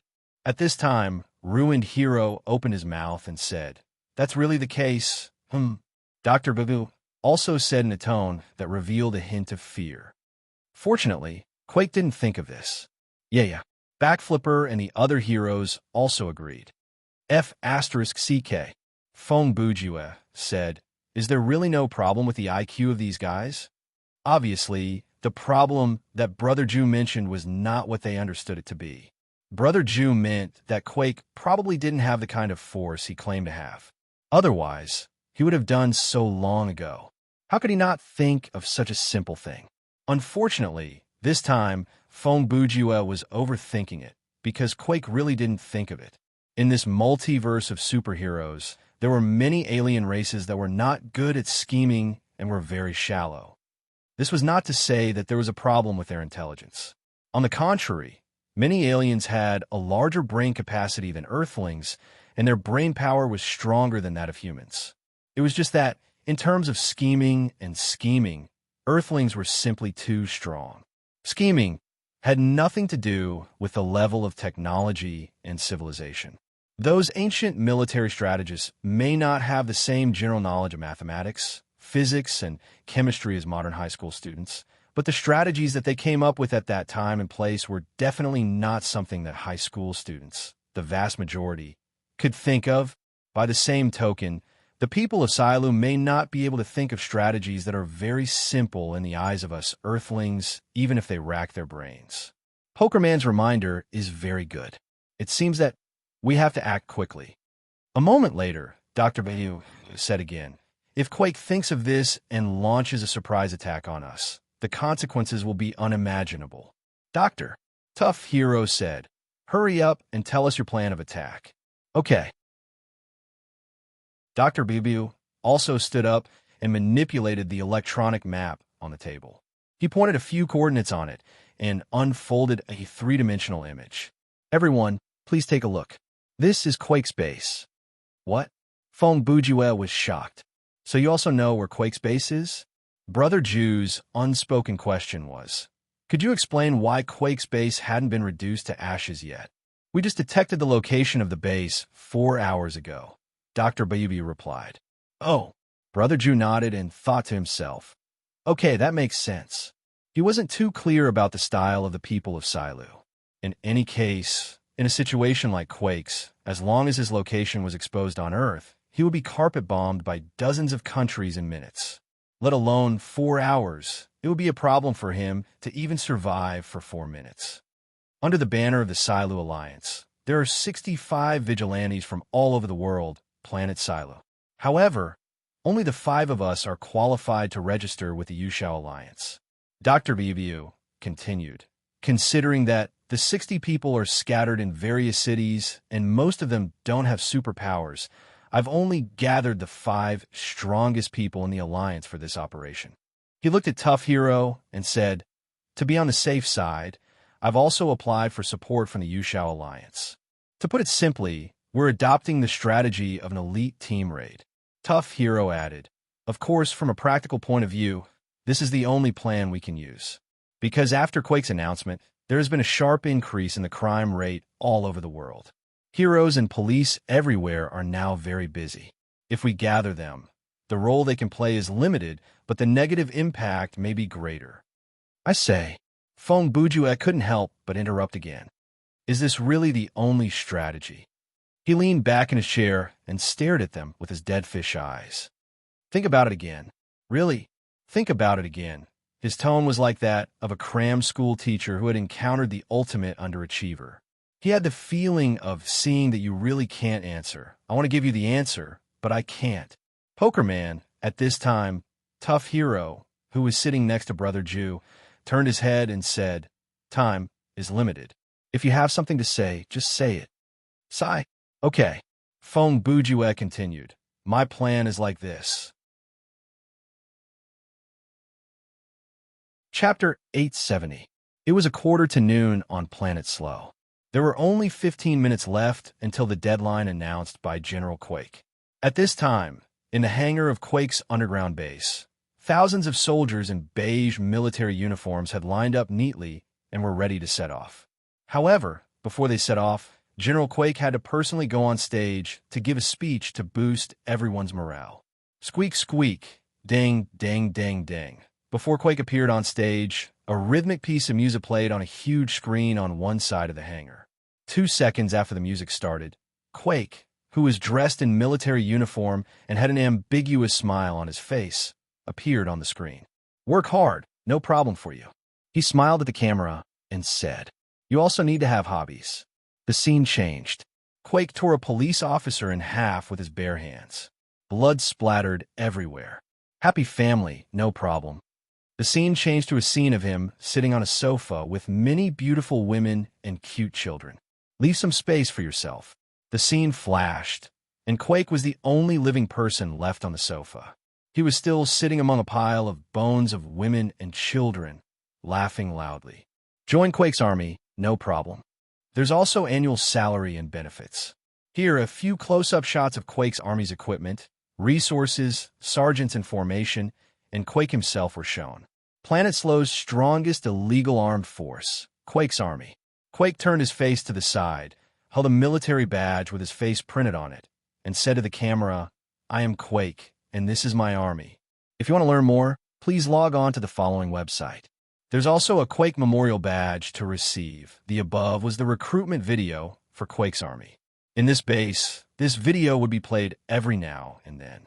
The moment the video ended, Quake himself walked up to the high platform of the hangar. The big screen just happened to switch to real-time mode, and the camera was aimed at the general's face. Soldiers. Quake cleared his throat, spoke into the microphone in front of him, and went straight to the point. The time for the decisive battle has arrived. Yeah, long live the general. Long live Quake. Quake, I love you. Please try dating me. The sergeants below, all men, without exception, were clamoring, and their morale was extremely high. But for some reason, there were some strange noises mixed in. A few seconds later, Quake waved his hand, indicating that the people below could keep quiet. After the audience returned to silence, Quake continued, this operation will be the beginning of our Quake Army's unification of the Milky Way. He clenched his fist with one hand and said loudly, first, it's to dominate Slow Planet, and then, he hesitated for a moment. It's the next planet. Obviously, the general strategy had to stop here. Before this goal was achieved, it would be very difficult for him to plan the next one. However, his subordinates did not care about this. They still responded to the general's declaration with great enthusiasm. Right at this moment, suddenly, boom, a loud sound rang out. In an instant, the earth quaked and the mountains shook. Almost everyone in the underground base staggered and fell to the ground. Only Quake himself remained standing. What's going on? Quake's reaction was quite extraordinary. After a moment of panic, He shouted into the communicator he carried with him. Headquarters, respond quickly. Report the current situation. After a moment of silence, accompanied by noisy interference, a response came from the communicator. Reporting to the general, we were attacked by a missile just now. The voice paused for a moment, then said, at present, the surface camouflage has been completely destroyed and the power supply facilities are in a semi-paralyzed state. However, the emergency power supply should be able to last for about a quarter of a universe. Bastard, Quake cursed. How do we get hit by a missile? Didn't the base's missile defense system activate? General, our system seems to have a problem. The other party replied. What? Quake said. At a time like this? He paused for half a second. Wait, does this mean that the system has always been in a malfunctioning state? No. At this time, the interference in the communicator disappeared, and the person speaking was replaced by another person. That person said in a languid tone, your ground defense and camouflage systems were still functioning normally until 2 universes ago. Unfortunately, who are you? Quake's expression changed. Who's talking to me? Huh? The person on the other side of the communicator laughed evilly. The next second, the face of an Earthling appeared on the big screen behind Quake. Good afternoon, everyone. Phone Bujue spoke to everyone in Quake's military base through the big screen and the broadcast system. Your humble servant is a city-level hero from the Universe Superhero Alliance. Pokerman. Quake turned around and looked at the screen. How did I hack your system? Phone Bujue interrupted. It's much simpler than I thought. He smiled and said, like all computer users who have turned on antivirus software, but still get infected by viruses, your problem isn't that your firewall isn't advanced enough, but that you're too stupid. When he said this, a picture of a seductress appeared on the big screen. She looked naked, but several key parts were mosaicked. At the bottom of the picture, the words "click here to watch the uncorrected version for free" were displayed. We used such an advertising pop-up window to successfully bypass your firewall. Several seconds later, the screen switched back to the close-up of Phone Bujue's face. By the way, at 12 a.m., at your base, there were at least 40 devices of various models that were connected to the internet, and they were doing some kind of entertainment for the time being. More than half of them clicked on this virus-laden pop-up window after seeing this picture. It only took us 5 minutes to create. Damn it. The veins on Quake's head bulged as he gritted his teeth. How dare you use such a despicable method? Is this a despicable problem? You can only blame yourselves for being too naive. Phone Bujue said, on Earth, even elementary school students wouldn't click on this kind of pop-up window. No matter who you are, if you think a few missiles can defeat me, you're wrong. Quake did not continue to talk about this topic with Phone Bujue. Instead, he said, destroying 1 or 2 bases like this is nothing at all. I still have 14 similar ones. Okay. Phone Bujue interrupted Quake's self-disclosure with a very quick and compassionate tone. Please don't take the initiative to reveal any more information to me. Brother Bujue could not help but feel a sense of guilt when competing with an alien with such a poor EQ. You even gave me the specific number. It seems that you've built one in every country in the Slow Federation. What? Quake turned pale with fright and took half a step back. Who the hell are you? You can even deduce this kind of thing. Phone Bujue slapped himself in the face. It doesn't take much to deduce this kind of thing. Besides, I was just guessing, but your reaction directly confirmed my guess. Quake pretended to have a sudden realization. Then, he became angry. How dare you trick me? Trick you? What the F***ck do I want to trick you? Phone Bujue seemed to want to respond, but the pain in his balls, I think this word is a good way to describe the degree of pain in his balls, stopped him from doing so. Okay. I was wrong. He went back to the topic. Anyway, I have something more important to tell you, and that is, Brother Jew raised his hand and pointed up with his finger. The impact you felt just now was just a test shot. The real blow will come in. He turned his head and looked out of the camera. In 3 seconds. Quake screamed immediately. The Kuwait army soldiers who heard the broadcast or were watching the screen with him also screamed in unison. But now, it was too late for them to do anything. Before the screams of these people died down, the second round, the official round of missile bombardment, had arrived. Within 1 minute, the underground base of Quake's army was reduced to ruins and scorched earth from the inside out. The fuel, mechs, weapons, and ammunition stored in the base were all amplified by the explosion. It's like snatching a lollipop from a child. When the attack was over, Fong Bujue stood up from the control panel of the Slow Alliance's command center and muttered. At this moment, behind Brother Ju stood 6 heroes with complicated expressions on their faces. They all looked at the poker man with a strange look in their eyes. They all had the same question in their minds. Is this guy really a hero? Are you sure he's not a spy sent by a supervillain? What's wrong? Brother Ju looked at them and asked. Dr. Bayubiu replied. I really didn't expect that General Quake, who has been fighting against us for so many years, would so easily, when you look back after you've done a lot of things, you'll find that it's not that difficult. Fong Bujue continued. In fact, Brother Ju's strategy was not complicated. He just contacted the government of Slow Lei and told them the coordinates, time, and method of the missile strike. Then he asked Dr. Bivu to write an implant program that could shut down the enemy's defense system. For the doctor, this was a piece of cake and could be done in a few minutes. After that, he asked the temptress for a photo and asked the doctor to use this photo to create an advertising pop-up virus program. The problem was, a plan of this level was not something the people of Slow Lei could come up with, because their general logic went like this. Although they knew the location of Quake's army base, they had a missile defense system, so there was no need to think about missile attacks. Although they could write a program to shut down the enemy's defense system, they had a firewall, so there was no need to think about cracking the invasion, and so on. As for advertising pop-up windows, phishing software, bundling programs, and so on, even though it was something that could be easily done technically, they just couldn't come up with such ideas. As an experienced and knowledgeable Earthling, objectively speaking, Earthlings have indeed seen many terrible things that people from other planets can't even imagine. Fong Bujue had already read some information about the people of Slow Lei on the spaceship. After coming to the Slow Alliance, he listened to the story of General Quake, and through communicating with the heroes, he had a rough grasp of the personality and behavior patterns of the people of Slow Lei. Therefore, he planned a battle like this. Oh, right. At this time, Fong Bujue thought of something and said, Are there any other super criminals on your planet that are difficult to deal with? Since I'm already here, I might as well take care of all of them.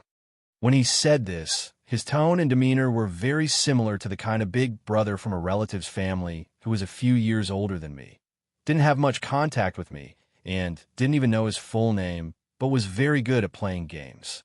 During the holidays, this kind of person would appear at your house with a domineering, disdainful, or narcissistic look in their eyes. In the name of playing games with you, they would easily clear all kinds of action games that you couldn't beat and point out all kinds of mistakes and shortcomings while you were playing. Then, they would check the progress of all the RPG games you played, comment on your team, reveal the plot and ending of the game, and explain the hidden items, gameplay, or bugs. In the simple, happy, and childhood years before the internet was popularized, we were kneecapped by this kind of person again and again. Even today, in this era where you can see the complete game walkthroughs just by typing on a keyboard, these guys' lofty image hasn't changed at all. Because after I read the walkthroughs, I felt even more strongly that the people who could explore or memorize this information back then were really amazing. Well, there is. Dr. Bayubiu stuttered. But are you sure you want to? Let me take a look at their information first. Fong Bujue interrupted the man, but his tone was still polite. When the heroes of the Slow Alliance heard this, they were at a loss. After a few seconds, they turned their heads to look at Hardbody. This planetary-level hero had been left aside for a long time. He was supposed to be the real protagonist of this operation, but unexpectedly, Brother Ju planned in the shadows and nipped a sea-level crisis in the bud. This made Hardbody lose the opportunity to perform. Since Poker Man said so, Hardbody knew that the 5 looked over, waiting for him to make the decision. After all, he was the highest-level hero here. I don't think there's anything wrong with it. He paused. In this cosmic year, I haven't booked any other missions. I'll stay here and take charge. If there are any emergencies, I can deal with them in time. With Harbody's words, the 5 heroes of the Slow Alliance had nothing to worry about. Dr. Vu immediately said, "Okay, Pokerman, wait a minute, I'll transfer the data to you." "Thank you." Feng Bujue responded and turned to Harbody. "Senior Harbody, can I trouble you to go back to the spaceship and report the results of the mission to the Alliance? It's more convenient for us to report directly than to feed back the information from here." Okay." Harbody hesitated for half a second and said, "Speaking of which, we might be able to break the sea level crisis handling record this time." As he said this, he turned and walked out. "Wait." At this time, the policeman stepped forward and said to Harbody, "I think it's better to be cautious." "You mean?" Harbody said in a deep voice. "Let's check the scene first and see the specific situation with our own eyes. It's not too late to report later." The policeman said, "That's right." Backflipper also followed. "I'll go with you." "I'll come too." The disfigured man's hoarse voice followed. So, the few of them boarded the spaceship together with Harbody and went to the scene to confirm the results. Feng Bujue stayed in the command center of the Slow Alliance to check the information brought up by Dr. Bayubu. The Temptress was responsible for communication and negotiation with the federal governments to stabilize the global situation after the incident. It seemed that everything was proceeding in an orderly manner, but at the same time, in the East 20th District, on the scorched earth, a big hand broke out of the ground, followed by an arm, a shoulder, a head, a torso. 30 seconds later, General Quake, who was covered in bruises and battered, crawled out of the ground. As mentioned previously, Quake had a strong body that was different from ordinary people, the people of Slow, and he also had superpowers. Therefore, even though he was buried alive in the ruins of the underground base, he was still alive, relying on his amazing strength and will to survive, and under the protection of his superpowers, Quake dug all the way up and finally returned to the surface after a few minutes. "Haha, bastard." The first 2 things Quake did when he saw the light of day again were to gasp for breath and curse. "One day, I will make you pay," had the sorrowful cry of a defeated dog. Suddenly, a voice came from not far behind Quake. Quake was shocked when he heard this, because part of his superpower was perception. If someone came within a radius of 10 meters of him, he would definitely be able to sense it. But at this moment, he was completely unable to sense the owner of this voice. "Who is it?" Quake endured the pain in his body, hurriedly stood up, and suddenly turned his head. What he saw was a humanoid creature with a mummified appearance and a body that was emitting a faint golden red glow standing in front of him. "You went through so much trouble to dig me out of the ground, but you don't know who I am?" the creature asked back. You are." Quake realized something, and then he began to tremble unconsciously. "That's right." The creature finished his words. "It's me." He paused for a moment. "Although I've been imprisoned in that, I am very clear about what happened outside." He shook his head. "I have to say, you are very stupid." Hearing this, a trace of anger flashed in Quake's eyes, but he did not interrupt because an indescribable sense of fear made him unable to open his mouth. "I am not some frozen animal. The equipment you prepared and the so-called awakening program are purely superfluous." The creature opened his arms. "As you can see, you only need to use weapons to forcibly destroy that and let me out. After all, I am immortal and indestructible."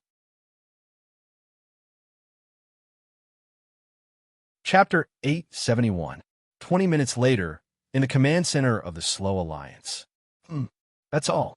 Feng Bujue had finished reading the information provided by Dr. Bayubu. The professor replied. "You finished reading?" Feng Bujue had not only finished reading, he was also thinking as he read. He had even come up with a strategy. "Yes," Brother Ju replied calmly. "I've estimated." He touched his chin and said, "If I'm given command of the Slow Alliance and have the police of the Federation fully cooperate with me, in about 15 universe weeks, I'll be able to kill all the super criminals in this file." Dr. Bayubu was shocked when he heard this. He did not know how to respond to this Mr. Pokerman. From the professor's personal point of view, this was simply nonsense, but he had a feeling that Feng Bujua was not joking. Oh, of course. Brother Ju was not finished. I said kill, not capture. If you want to capture all of them alive, it will take a lot of time. And according to my analysis, some of them would rather commit suicide than be arrested. Is that so? Dr. Bayubiu stammered. Poker man, I think you shouldn't be in such a hurry to get rid of all the people and the information. Let's do it one by one. He thought of a compromise. Why don't you pick one first and tell me how you plan to deal with him? Feng Bujue could naturally tell that the professor wanted to test him, and he completely understood this behavior. After all, he was just a city-level hero who had just arrived.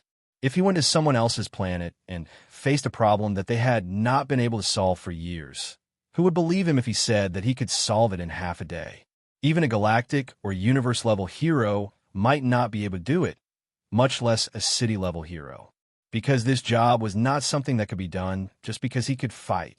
It required information collection, layout, calculation, and commandability. It also involved the efficiency of the terminal executors on the planet. Okay, then let's start with. Feng Bujue thought for a few seconds and decided to start with the closest person in the file. However, at this moment, beep, beep, with two rapid beeps, the face of the police officer appeared on the screen of the command center. Doctor, there's a situation here, the police officer said to the communication screen with a nervous expression. Dr. Bayubiu immediately leaned in front of the screen and asked, "What happened?" Police officer, "We found Quake in the ruins of the base." The police officer replied, "He's not dead yet, and there's an unidentified guy with him. He doesn't look like a normal person, no matter what that is." At this time, Backflipper also leaned into the camera and said, "Judging from the situation at the scene, it is very likely that he was already in this area before the bombing. In other words, he is the same as Quick. He survived the bombing." The police continued. Hardboiled Hero speculates that the unknown life form is most likely the force enough to destroy the entire planet that Quake claimed, Feng Bujue said, taking over the other party's words. That's right. The police officer responded solemnly.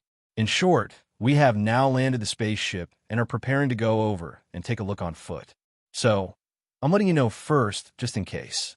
The in case he mentioned was an extremely bad development. That is, Hardboiled Hero, Disfigure Hero, and Backflipper were all killed. Although in their opinion, the probability of this happening was extremely small because they had Hardboiled Hero with them, they were still quite confident. But the combat power of Quake's side was indeed hard to say. Quake himself was already very powerful. There was no doubt about that. And if that unknown life form really had the strength to destroy the planet, then its strength was at least at the level of a planet-level hero. If that was the case, the situation was not optimistic. Therefore, the cautious police officer still contacted the base first. If there was really a in case, the doctor and the others could ask for help from the Yushin Alliance as soon as possible. Okay, I understand. After pausing for a few seconds, Dr. Video replied in his muffled voice in all seriousness, "Don't forget to bring a video communicator, so we can also see the situation at the scene." That's exactly what I was thinking. When the police officer said this, the camera moved along with him. It seemed that he was holding a portable communicator at the moment to contact the base. At the same time, on the scorched earth. "Are you the cannibal corpse?" Quake's conversation with the mysterious life form continued. "What an arrogant guy." He snorted coldly. "Oof. Is this how you talk to your master?" "Ha! Ha ha!" Hearing this, the mysterious life form laughed loudly. After laughing for a few seconds, he replied, "Quake, if it weren't for the fact that I still think you have some value, you would have become an appetizer by now." A trace of ferocity suddenly appeared on his rotten face. "Let me tell you, I've been hungry for a long time. For a long time. Even I am surprised that I haven't pounced on you and swallowed you." Quake took half a step back and murmured. The slightly suppressed feeling of fear was stimulated by the other party's invisible aura and rose again. "Listen, you ignorant, humble, deformed Sloutian." As the creature spoke, he began to stretch his body as if he was warming up. My origin is far older than you think. My original name has long been forgotten by this universe. The so-called cannibal corpse is just a boring legend that has been passed down on your planet. Just like the other planets I've been to, every place I've been to, people would give me a similar name. Demon Devourer, Curse of Terror, Blood Drinker. These names reflected the fear in their hearts, and to a certain extent, reflected the deeds I've done. However, if you ask me to give myself a proper name, I think it should be Blood Corpse God. After saying this, the Blood Corpse God looked directly at Quake and said, Quake, if you think that you can be my master just because you rescued me from the seal, then you are gravely mistaken. I advise you to have a little self-awareness. Don't think that you have become some kind of high-level existence after being transformed by Kirsten on the dark. He paused for a moment, then continued. The difference between our levels is too great. You should be grateful to be able to become my servant. If you're obedient, I can give you some benefits. For example, after a few years, I can give you 1 or 2 planets and let you become a dictator. After saying this, he changed the topic, but if you don't know how to appreciate favors, At this moment, Quake's face was covered in sweat. He didn't know why he was so afraid and wanted nothing more than to kneel in front of the Blood Corpse God. However, he seemed to have understood the gap between him and the other party. No, subordinate. He changed the way he addressed himself. I dare not. Very good. The Blood Corpse God smiled. That smile of his was even scarier than when he wasn't smiling. Then his gaze slowly moved, looking at the 4 figures in the distance who were approaching. It's time to enjoy these delicious meals delivered to my doorstep. At the same time, in the command center of the Slow Alliance. Doctor, there should be other spaceships in the Alliance, right? The moment Feng Bujue saw the Blood Corpse God through the big screen, he immediately turned his head and asked Dr. Baibu. Of course, the doctor replied. Are you going to the scene as well? Yes. Feng Bujue answered weakly, then stood up. If we leave now, we might be able to arrive before the unyielding hero is killed. What? Dr. Bubu was shocked by Brother Ju's words. There's no time to be amazed, Doctor. Brother Ju was still very calm, and said as he walked, Hurry up and take me to the hangar. Chapter 872. Quake, is this your secret weapon? Police Hero and Quake were old rivals. After the 2 sides met, he took the lead and said, Is it some kind of synthetic creature? Or is it a modified human like you? With your shallow knowledge, you can only make this kind of inference. Quake turned around and looked at Police Hero. What did you say? Police Hero raised his voice. Do you want me to give you a hint? Facing these heroes, Quake's momentum returned. He restored his usual domineering attitude and said in a deep voice, half a cosmic era ago, I stole an ancient age book from the Slurry National Museum. Do you still remember? As soon as these words came out, except for Tough Hero, the other 3 people's faces changed abruptly. Of course, since they were all masked, it was not very obvious. You? Could it be that you? Police Hero stammered. You bastard. The disfigured man cursed in his hoarse voice. You actually released that kind of monster. Backflipper said angrily. What's going on? Tough Hero turned his head and looked at his 3 companions. Judging from the reaction of the 3 people, they seemed to already know what Quake had done, as well as the identity of the strange humanoid creature. I'll explain it later when I have time. At this time, the police officer's entire body was tense as he looked warily at the bloody corpse god behind Quake. In short, Quake dug up a legendary ancient monster, which is the guy next to him at this moment. Be careful, Tough Hero. Backflip Hero also said, according to legend, that monster has destroyed many planets, is extremely powerful, and specializes in eating highly intelligent life. Oh, hearing this, Tough Hero responded indifferently and subconsciously took a few steps forward. Is there such a thing? Seeing Tough Hero's reaction, Blood Corpse God also laughed. Tough Hero, is it? I can see that you're the most delicious among them. Delicious? Only my first ex-wife has ever used this word to describe me. Hard-boiled hero repeated the word and chuckled. Only my first ex-wife used this word to describe me. While speaking, he directly took out a pile of tobacco leaves from the pocket of his trench coat and put it into his mouth to chew. TSK. I still remember TSK, TSK. I was 18 years old, TSK. I had been repeating a grade for 11 years, drinking too much and smoking too much, TSK. I finally married my class teacher. He smacked his lips as if nothing had happened and said a line full of complaints. TSK. Now that I think about it, I was really young back then. After hearing this, the 4 Silastar people present all looked at him with admiration. Blood Corpse God, the corners of his mouth twitched twice, and he felt an indescribable strange feeling, pain in the balls. He didn't expect that his demonic and slightly gay threat would end up with such a reaction. Okay, TSK, TSK. Enough chit-chat. Bah. The tough guy didn't chew for long before spitting out the tobacco. He then looked at Quake and the Blood Corpse God and said, "You two come at me together. I'll take care of you together." Ha! Ha ha! The Blood Corpse God laughed heartily. To be able to hear such a joke before a meal, it really is appetizing. Before he could finish speaking, a sudden change occurred.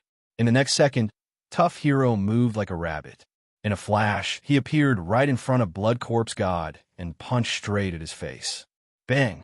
When the fist hit the target, it actually made an explosion sound and raised a cloud of smoke and dust. How does my 30x bouncing straight punch feel? After the unyielding hero unleashed such a powerful punch, his tone was still calm and composed. This is something that can even dent the outer armor of a spaceship. He did not expect the other party to answer his question, because he believed that the moment his fist hit the monster would have died. However, you're actually asking me how it tastes? The Blood Corpse God's voice immediately rang out. In the dissipating white smoke, the Blood Corpse God did not move at all. The head that received the heavy blow did not change at all. Not even a bruise could be seen. If I had to say, it would be not painful at all. This guy, what's going on? Hero was secretly shocked. Immediately, he silently raised his strength and punched again. Bang! Another burst of hot smoke exploded. This time, he hit the Blood Corpse God's abdomen. The strength of his attack was even stronger than before. Sorry, I was careless just now. I thought I could finish you with 70% of my strength. I was too naive. After the unyielding hero punched a second time, he said, "This full strength attack is my apology." Is that all? Unexpectedly, the Blood Corpse God's lukewarm response came again. At this moment, Hero's expression suddenly changed. His first reaction was to stomp on the ground and bounce back. Oomph! The Blood Corpse God still did not move, allowing Hero to retreat. I thought I could play with you a little longer. He sneered. Hee, what a pity. If this is your full strength, then I really don't need to waste my time with you. Hero, let's go together. At this time, the policeman on the side shouted, "If the 4 of us join forces, we can, definitely. Do you think I'm dead?" Suddenly, a voice interrupted the policeman's words. At the same time, Quake's figure had already appeared in front of the police officer, and his collision force came crashing down on him with a loud bang. At this moment, the policeman's attention was still on the battle between the Blood Corpse God and Hero.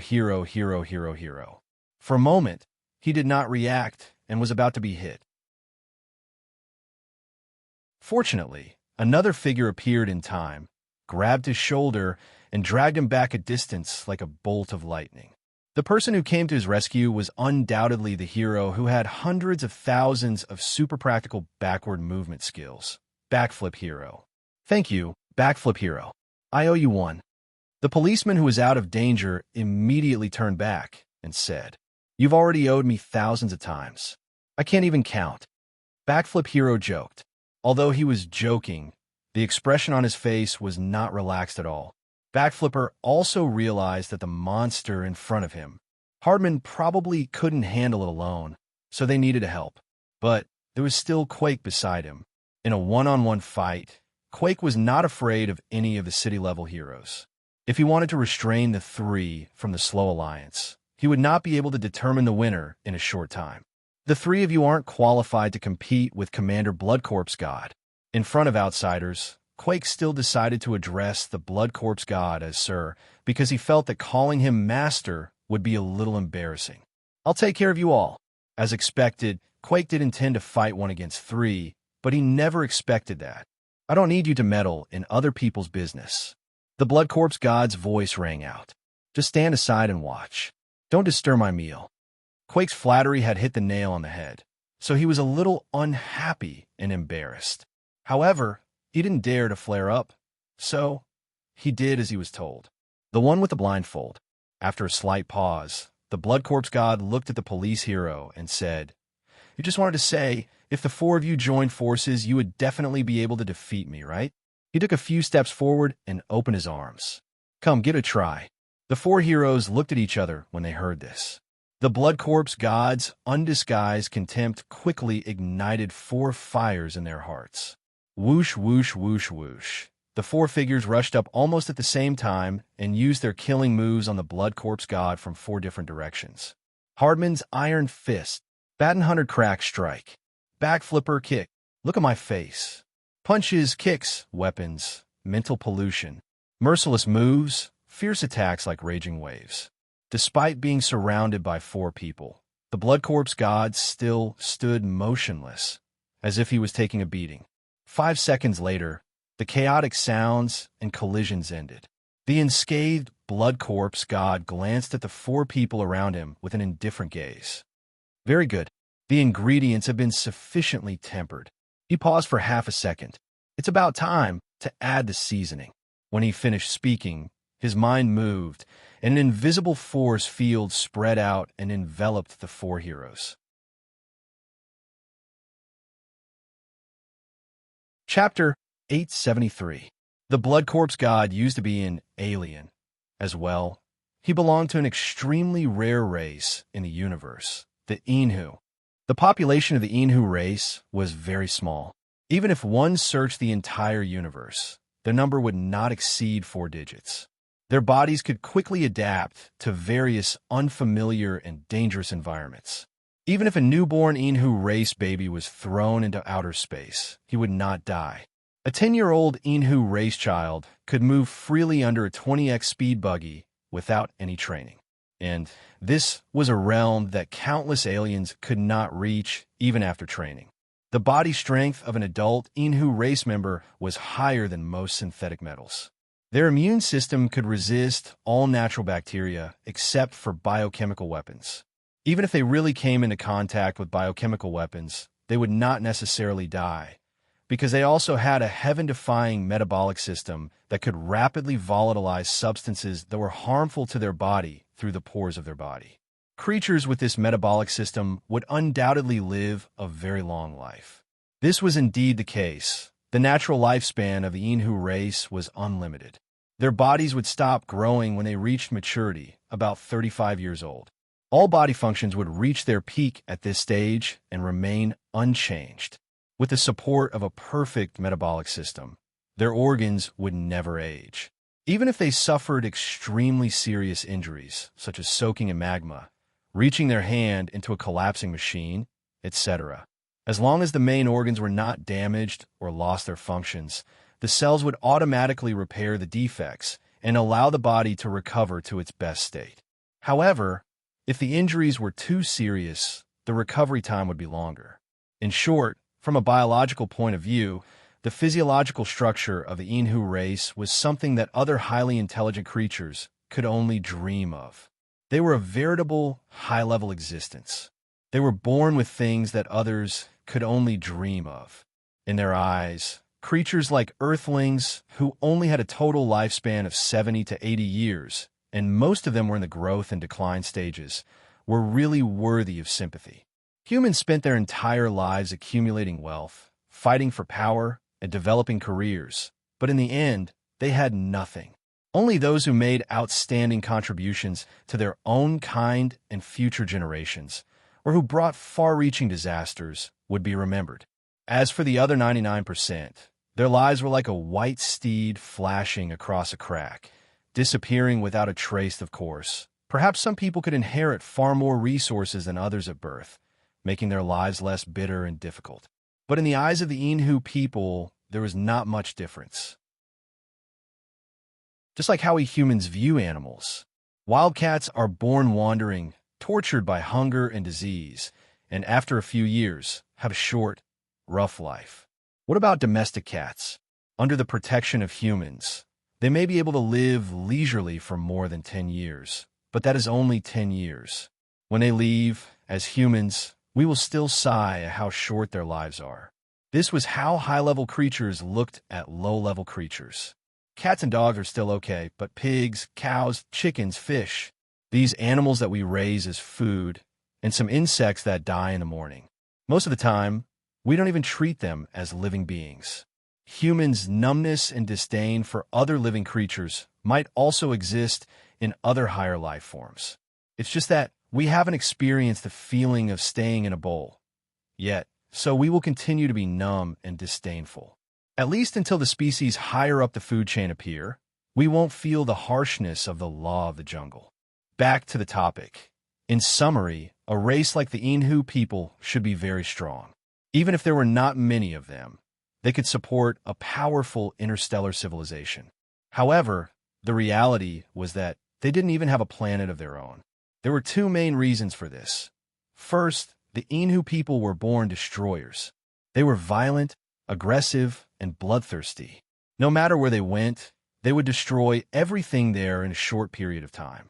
If the aliens of other higher civilizations were compared to War 3 players, then the Inhu people were Dota players. The former built bases, developed technology, engaged in economics, and provided troops. The latter controlled heroes, provided equipment, killed people, and pushed turrets. Therefore, unsurprisingly, the name Inhu became a taboo. Almost all galaxies and planets put them on the defense list. The more open-minded and harmonious planets had an attitude of refusing contact and reserving the right to defend. And those planets that had an iron fist policy used a plan of, as long as there are signs of them approaching our territory, we will kill them first and report later. In short, no one wanted to contact them, and no one dared to contact them. The Inhu people themselves had no intention of developing. Second, the Inhu people had an extreme physical defect, their reproduction method. If there was a god in this universe, then the god was fair after all. Perhaps this god regretted creating the Inhu people, so he put a curse on this race. The Inhu people were a monogamous race. They had no obvious sexual characteristics or related organs, and they didn't have estrus or desire. And the way they reproduced was by splitting themselves. That's right, such a high-level race reproduced like a single-celled animal. What was even more outrageous was that the reproduction survival rate was only 50%. In other words, if one was divided into two, only one of the two could survive. To put it bluntly, it was a waste of time to give birth. This method of reproduction could not increase the population of the race. But death was inevitable. Not dying didn't mean they wouldn't be killed. The Inhu people were born strong, but living creatures were living creatures. There was always a way to destroy them. Some of the high-tech weapons and the galactic heroes of the U Super Alliance could deal with the Inhu people. Therefore, their population was destined to be negative, and they were destined to die under this negative growth. Seeing this, someone would ask, then, did the Inhu people in the universe jump out from the cracks of a rock? Things were like this. The Inhu people were not a cruel race. They loved to travel and adventure, and they liked to form small groups to wander the galaxy. At that time, they were able to divide and reproduce normally, and their survival rate was 100%. Back then, there was also a common rule in their clan. Those who had lived for 1,000 years should consciously divide and not waste their time. As for those who were less than 1,000 years old, more than 35 years old, those who were tired of living could do as they wished. But after all, they were a group of people who didn't like to follow the rules. As time went on, this tradition was slowly violated, ignored, and forgotten. Those Inhu people who had lived for a very long time didn't even realize that their personality had changed without them noticing. This was a unique trait that was hidden in the blood of all high-level creatures. In human history, there were many wise kings who couldn't keep their chastity in their later years, and they were in a similar situation. Once upon a time, they were so above the world, but under the ravages of time, the dark and small side of their hearts slowly took over.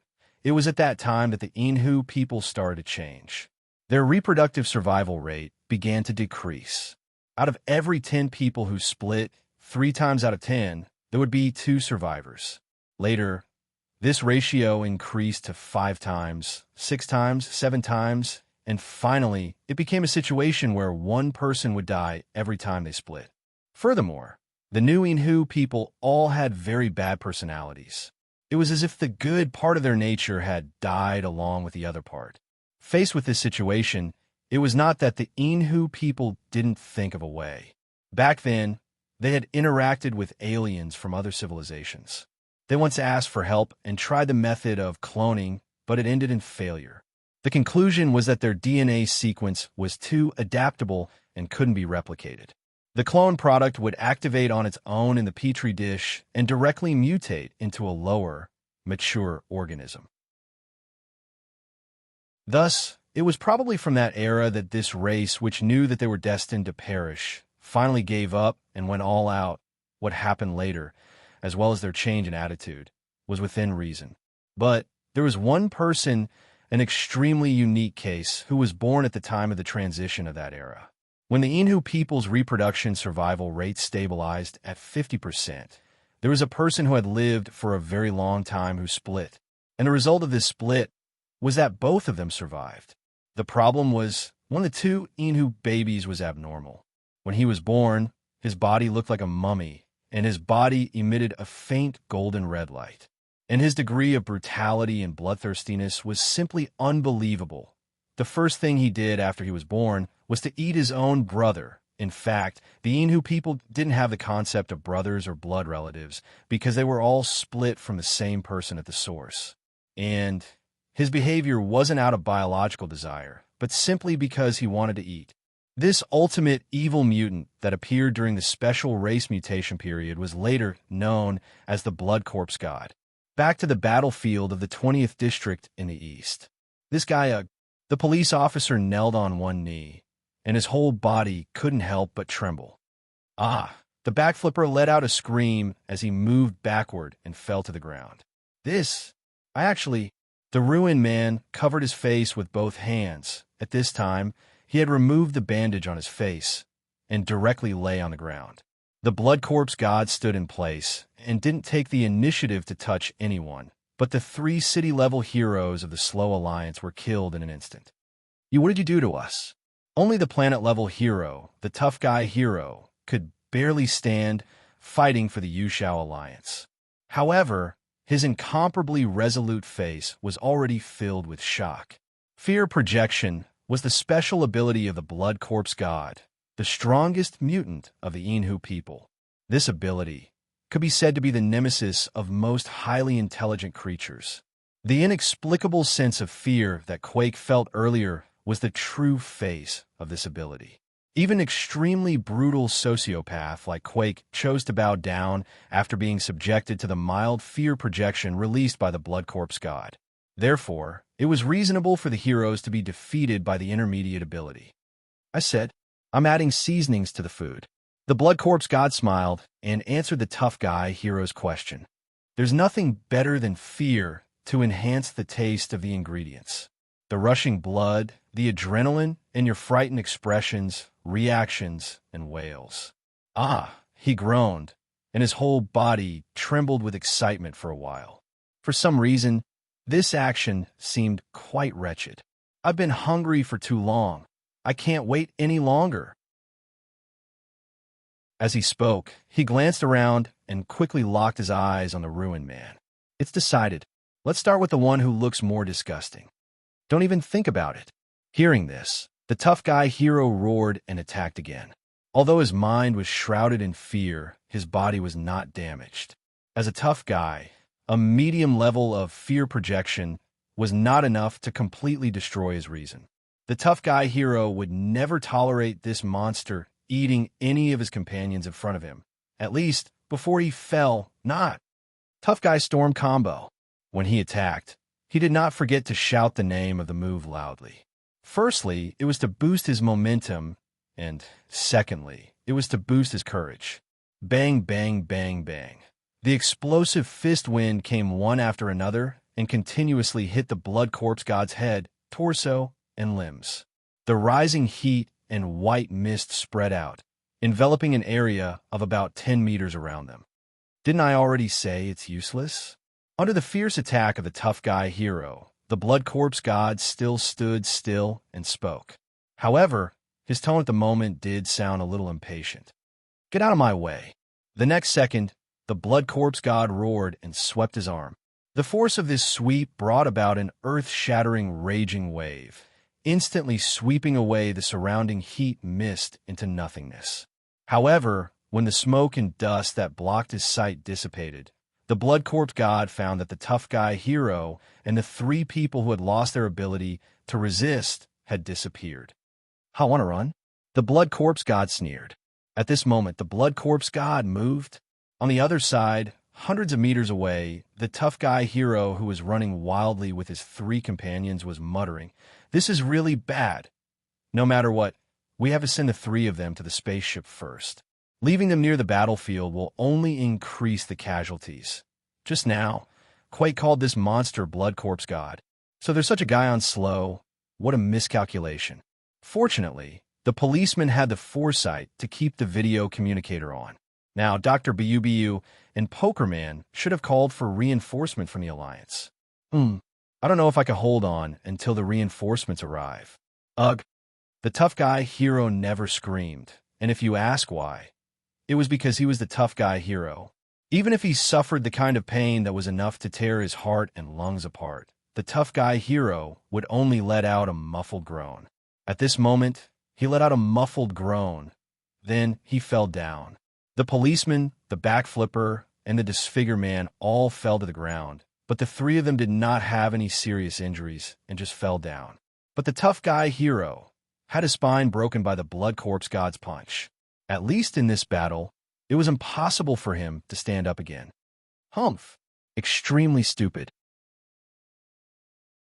The blood corpse god sneered and looked down at the tough guy hero. If you had left these 3 losers behind and ran away by yourself, maybe you could have lived a little longer. The tough guy hero laughed and forced himself to turn over with the strength of his upper limbs so that he was facing up.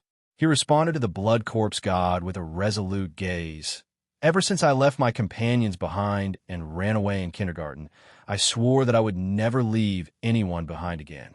The initial pain quickly passed, and the tough guy hero only felt that his consciousness was blurred, and he could no longer feel his lower body. Also, you better watch your mouth, you ugly bastard. Who are you calling losers? They're all heroes. Heroes? The smile on the blood corpse god's face disappeared, and he showed a serious expression for the first time. I understand. Extremely stupid, but admirable. While they were talking, Quake ran over from a distance. The speed of the blood corpse god's attack was extremely astonishing, and it took Quake a while to react before he understood what happened, so he was a few steps late. Master, should we leave one alive? At this time, Quake suddenly thought of something and suggested to his master, after this battle, those guys from the Slow Alliance are likely to continue to ask for help from the Yushao Alliance. At that time, if we have a hostage in our hands. The blood corpse god turned his head and looked at Quake. Hostage? What is that? His voice rose a few notches. Are you talking about the kind of bargaining chips that the disadvantaged guys use to blackmail their opponents and protect themselves? That fear struck him again, causing Quake to stiffen. This subordinate is just okay. You don't need to say any more, the blood corpse god said. In the future, before you express your opinion, use your brain. Think carefully. Do I really need your opinion? This subordinate understands. Quake, the overlord of this area, was actually being tamed by the blood corpse god. If his old enemy, the police hero, still had some sense left, who knew how he would feel. So, you're the tough guy hero? The blood corpse god quickly turned his head and looked at the tough guy hero on the ground. Although I don't dare to agree with your so-called hero approach, I respect your attitude and principles. I'm really sorry for calling your companion a loser. Who would have thought that the Blood Corpse God would say such a thing in such a situation? Based on this point alone, someone like Quake was far from being able to compare with him. Then, if you don't mind, the Blood Corpse God's next sentence was, I'm going to start. Chapter 874. After saying that, the Bloody Corpse God walked toward the disfigured hero. Bloody Corpse God had a stubborn side. Since he had decided to start with the ruined hero, he must do so. As for the reason, it was probably because of his habit of saving the most delicious or favorite food for last. Run! Hard-biled hero shouted with all his might. Even though his body could not move, he still wanted to try his best to help the other heroes. Ruined hero, pull yourself together. However, under the suppression of the fear projection, the ruined hero could not move at all. He could only lie on the ground and tremble. He kept muttering resentfully, I'm sorry. Hard-biled hero. It's useless. He can't even stand up, let alone run. Bloody Corpse God walks slowly behind the ruined hero. Even a warrior who is 100 times stronger than you can't resist this fear. He lifted the ruined hero with one hand. In fact, so far, I've only used 50% of my ability on you. If I increase this to 70%, he turned his head and glanced at Hard-biled hero. Presumably, your so-called hard-biled hero will become like them. Bloody Corpse God sneered and looked at the ruined hero again. Oomph. However, if I do that, the three of you may faint from extreme panic or lose your mind. That's what I don't want to see. Food that completely loses its rationality or consciousness will lose its delicious taste. Damn it, damn it. The ruined hero groaned in pain. His body was fine, but the mental suppression made him unable to do anything but cry. Finally, Bloody Corpse God opened his mouth and bit down on the ruined hero's neck. At this critical juncture, listen up. In the sky, a man's voice could be heard through the spaceship's loudspeaker. I'll give you 10 seconds to put down the person in your hands. Then, put your hands on your head and kneel down to surrender.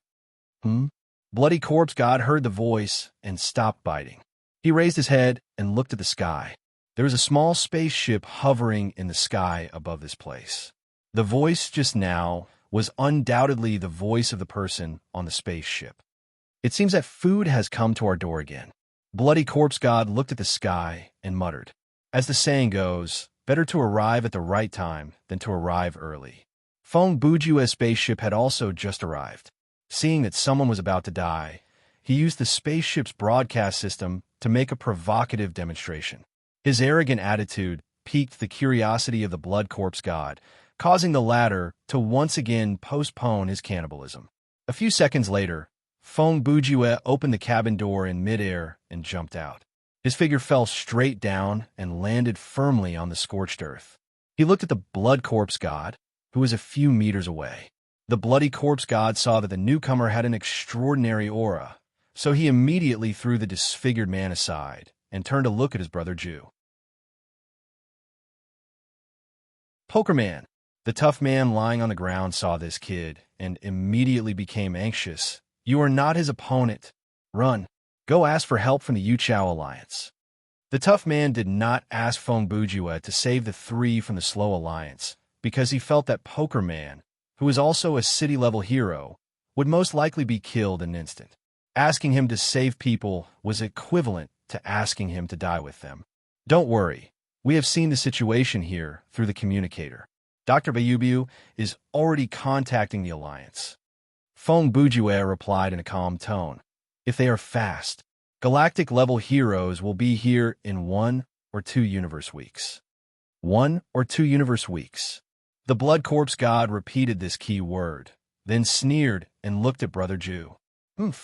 Pokerman, since you have seen the situation here, then you should understand.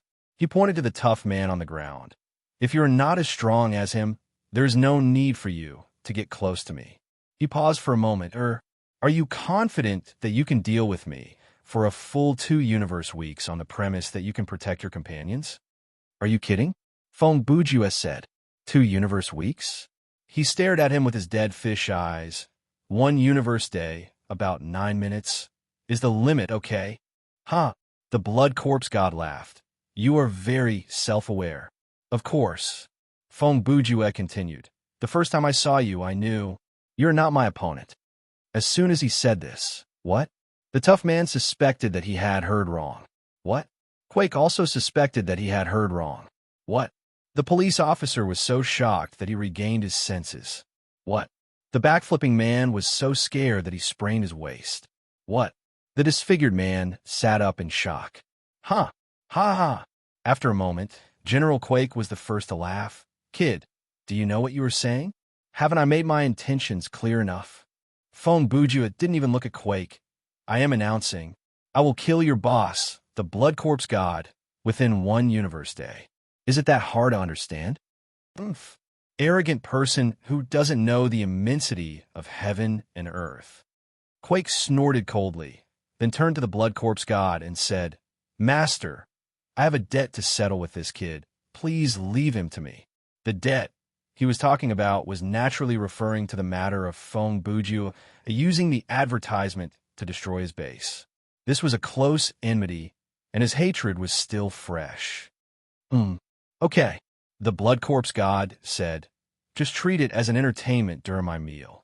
As he spoke, his gaze once again moved to the disfigured man. It seemed that he didn't want to change the order of his meal, no matter what.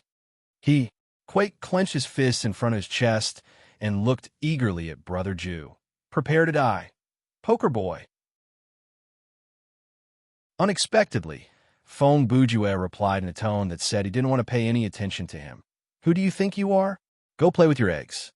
He faced the Blood Corpse God and said, Blood Corpse God, I will give you one more chance, still 10 seconds. As long as you put your hands on your head, kneel down, and surrender, I can consider sparing your life. Huh. Before the Blood Corpse God could reply, Quake had already rushed forward, Ultra Vacuum Blade. Quake was one of the top supervillains on Silu, and his combat power was extraordinary. Under Brother Jew's repeated humiliation, he could no longer bear it. This Ultra Vacuum Blade was Quake's ultimate skill of condensing his Ultra Wall into a blade-shaped attack.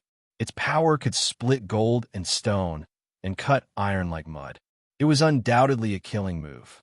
Clang! In the next second, a strange sound rang out, and everyone was stunned. How is this possible? Quake's eyes widened as he looked at the thin and weak figure in front of him in horror. Compared to Quake, Brother Jew's figure was several times smaller. The other party only used one hand. No, it should be said that the other party only used 2 fingers to clamp down on his Ultra Vacuum Blade, making it difficult for it to advance any further. In front of the telepathic finger, Quake's slash was really nothing. Of course, from a fundamental point of view, putting aside the fact that their moves countered each other, this kind of dramatic result was mainly caused by the difference in strength. The gravity of Silu was 9 times that of a buggy, which was slightly lower than Earth's 3 times.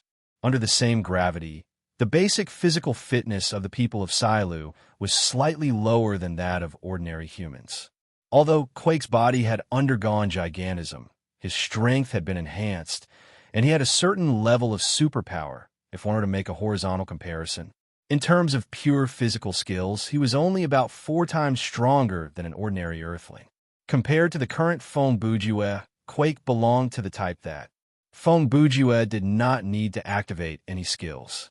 He was the type that could be beaten to death with just his fists alone. So, Brother Jew had a reason for telling him to go play on the side. The name of the move is pretty cool. Feng Bujue turned his head 2 seconds later and looked at Quake with narrowed eyes. But it's not very powerful. Before he finished speaking, he had already taken out the WJQ 308 military shovel from his bag and swung it at Quake. Whether it was speed or strength, Brother Jew had the upper hand. In the face of the attack, Quake could not react in time and was directly hit by the front of the shovel. Half of his cheek was badly mutilated, and his huge figure flew sideways. After flying sideways for more than 10 meters, he fell down with a loud bang. It was unknown whether he was dead or alive. Oh! Seeing this, the Blood Corpse God turned to face Brother Jew again. Not bad. This kid. Is he really a city-level hero? Tough Man thought to himself. Even in terms of combat power, he is at least a planet-level fighter. He calmed down a little and thought again. But the situation is still not optimistic. If the Blood Corpse God uses that kind of terrifying power again, I'm afraid even Poker Man will be no match for it. Thinking of this, Tough Man hurriedly shouted, "Poker Man, take the police and the others away. If it's you, you should be able to do it." This time, Tough Man's request changed. At this moment, he thought that Brother Jew could save the other heroes.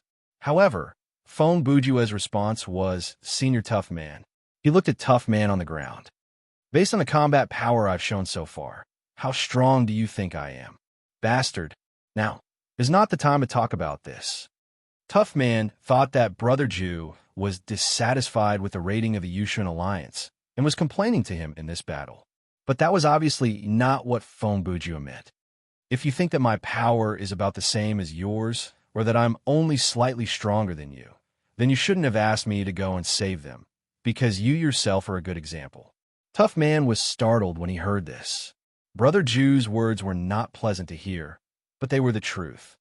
"And if you think that my strength is much higher than yours," Phone Bujua quickly continued, "then you shouldn't let me save people either, because compared to leaving your back to the enemy, facing the enemy head-on is a more efficient and safer strategy."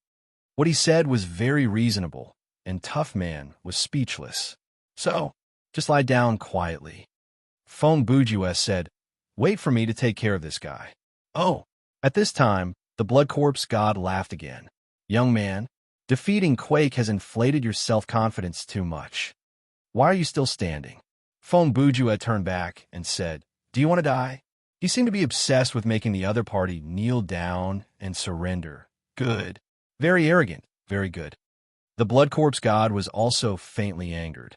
"It is most interesting to see a person with a character like yours surrender in fear." As he spoke, the Blood Corpse God had already used his ability without batting an eyelid. His fear projection was activated almost without warning. Its range of effect spread in a circle, and the larger the circle, the greater the consumption of a user's mental power. The maximum range of the Blood Corpse God's fear projection was about a radius of 50 kilometers. The projection speed was close to the speed of light, and the specific radius could be fine-tuned very precisely. When he used it on the 4 heroes earlier, he excluded Quake from the range of the ability.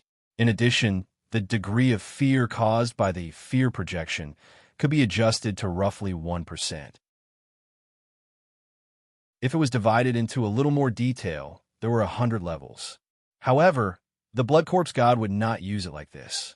He generally used 10% as 10% to adjust it. There was another point. The effect of fear projection would be generated the moment the target was enveloped, and it would last for a considerable period of time. In other words, the Blood Corpse God only needed to open the force field for a few seconds. He did not need to maintain it for the fear effect to exist. The specific duration of the effect and the actual effect were determined by the target's mental power.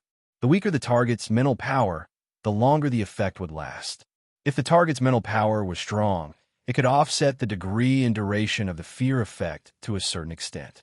For example, Quake, who was hit by 10% of the fear projectile, recovered in a short time.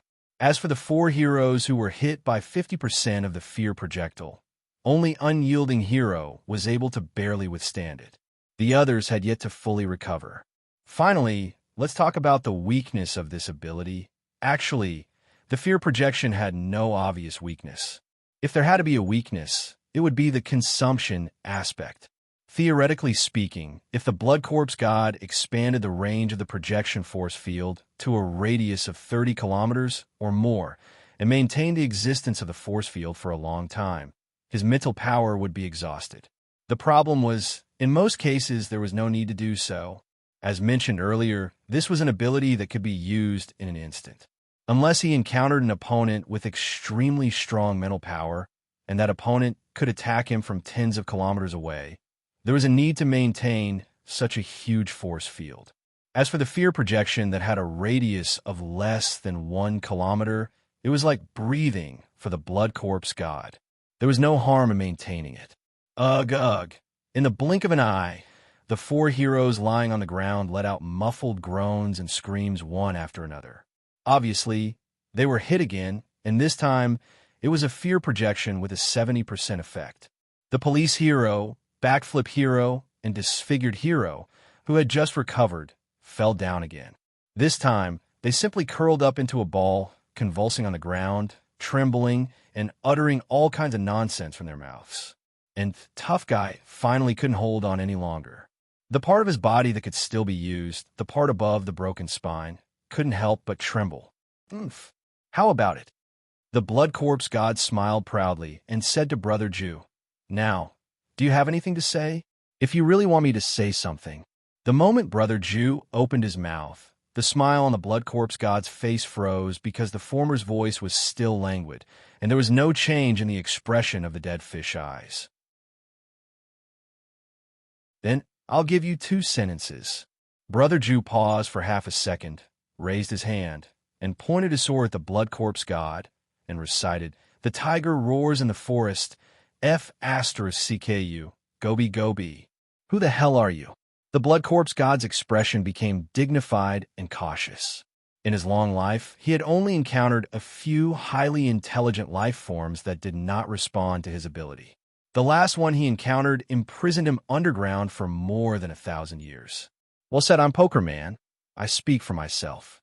Fong Bujue was not only unafraid, but he also laughed and talked wittily. In terms of mental power alone, the Blood Corpse God continued to be able to completely resist 70% of the fear projection. This is the level of the highest race in the universe. He paused for 2 seconds. And the appearance of those races, I recognize them all. You're not one of them. Then I'll let you know me today. Fong Bujue raised his head and replied with a smile. "Oomph, I'm beginning to understand your confidence." The Blood Corpse God said, "Based on the combat ability you've shown, you should be 1 or 2 levels higher than that Mr. Tough Guy. You know very well that you won't be affected by the fear projection. So, you think that with these 2 conditions, you can defeat me?" "Yes." Fong Bujue nodded, but his next response was, "Your view is too shallow. I'm too lazy to correct you. Are you trying to provoke me?" The Blood Corpse God continued. His tone did not sound like he was provoked. Instead, he sounded calmer. "I can see that. From the beginning, you've been provoking me with your words. And the 2 sentences you said earlier, although I don't quite understand the meaning, I can roughly guess that they're vulgarities." His eyes were glued to Brother Jew. "From how I see it, you probably have some kind of trick, or at least you personally believe that you can use that trick to win the battle. So, you try to manipulate my emotions and make me fight on impulse, giving you a chance to use your hidden trump card." The Blood Corpse God's words hit the nail on the head. Yes, Brother Jew wanted to use the Blade of Necessity to break defense to attack his opponent. But he knew that this knife, only the first strike was the most threatening. Once his opponent was prepared, a short weapon like the kitchen knife would not be difficult to deal with. In short, when facing a strong enemy, the first strike after the Blade of Necessity to break defense had to be used. Even if it could not kill the opponent directly, it had to inflict heavy damage on the opponent. If the opponent was already on high alert before the first strike, the effect of this equipment would basically be useless. "I have to thank you for playing all kinds of tricks." The Blood Corpse God was still talking. "To be honest, if you didn't say a word and attacked me as soon as you got off the spaceship, maybe I wouldn't be as wary of you as I am now." "Humph." Fong Bujue sneered. "Are you trying to say that I'm too smart for my own good? Isn't that the case?" The Blood Corpse God replied, "Looks like I'm not the only one who wants to provoke your opponent." Fong Bujue said with a smile. As soon as he said this, the Blood Corpse God was shocked. "This guy is so sharp. Why do you want to do this?" Brother Jew's eyes moved slightly, and he said in a low voice, "Are you worried, no, afraid of something?"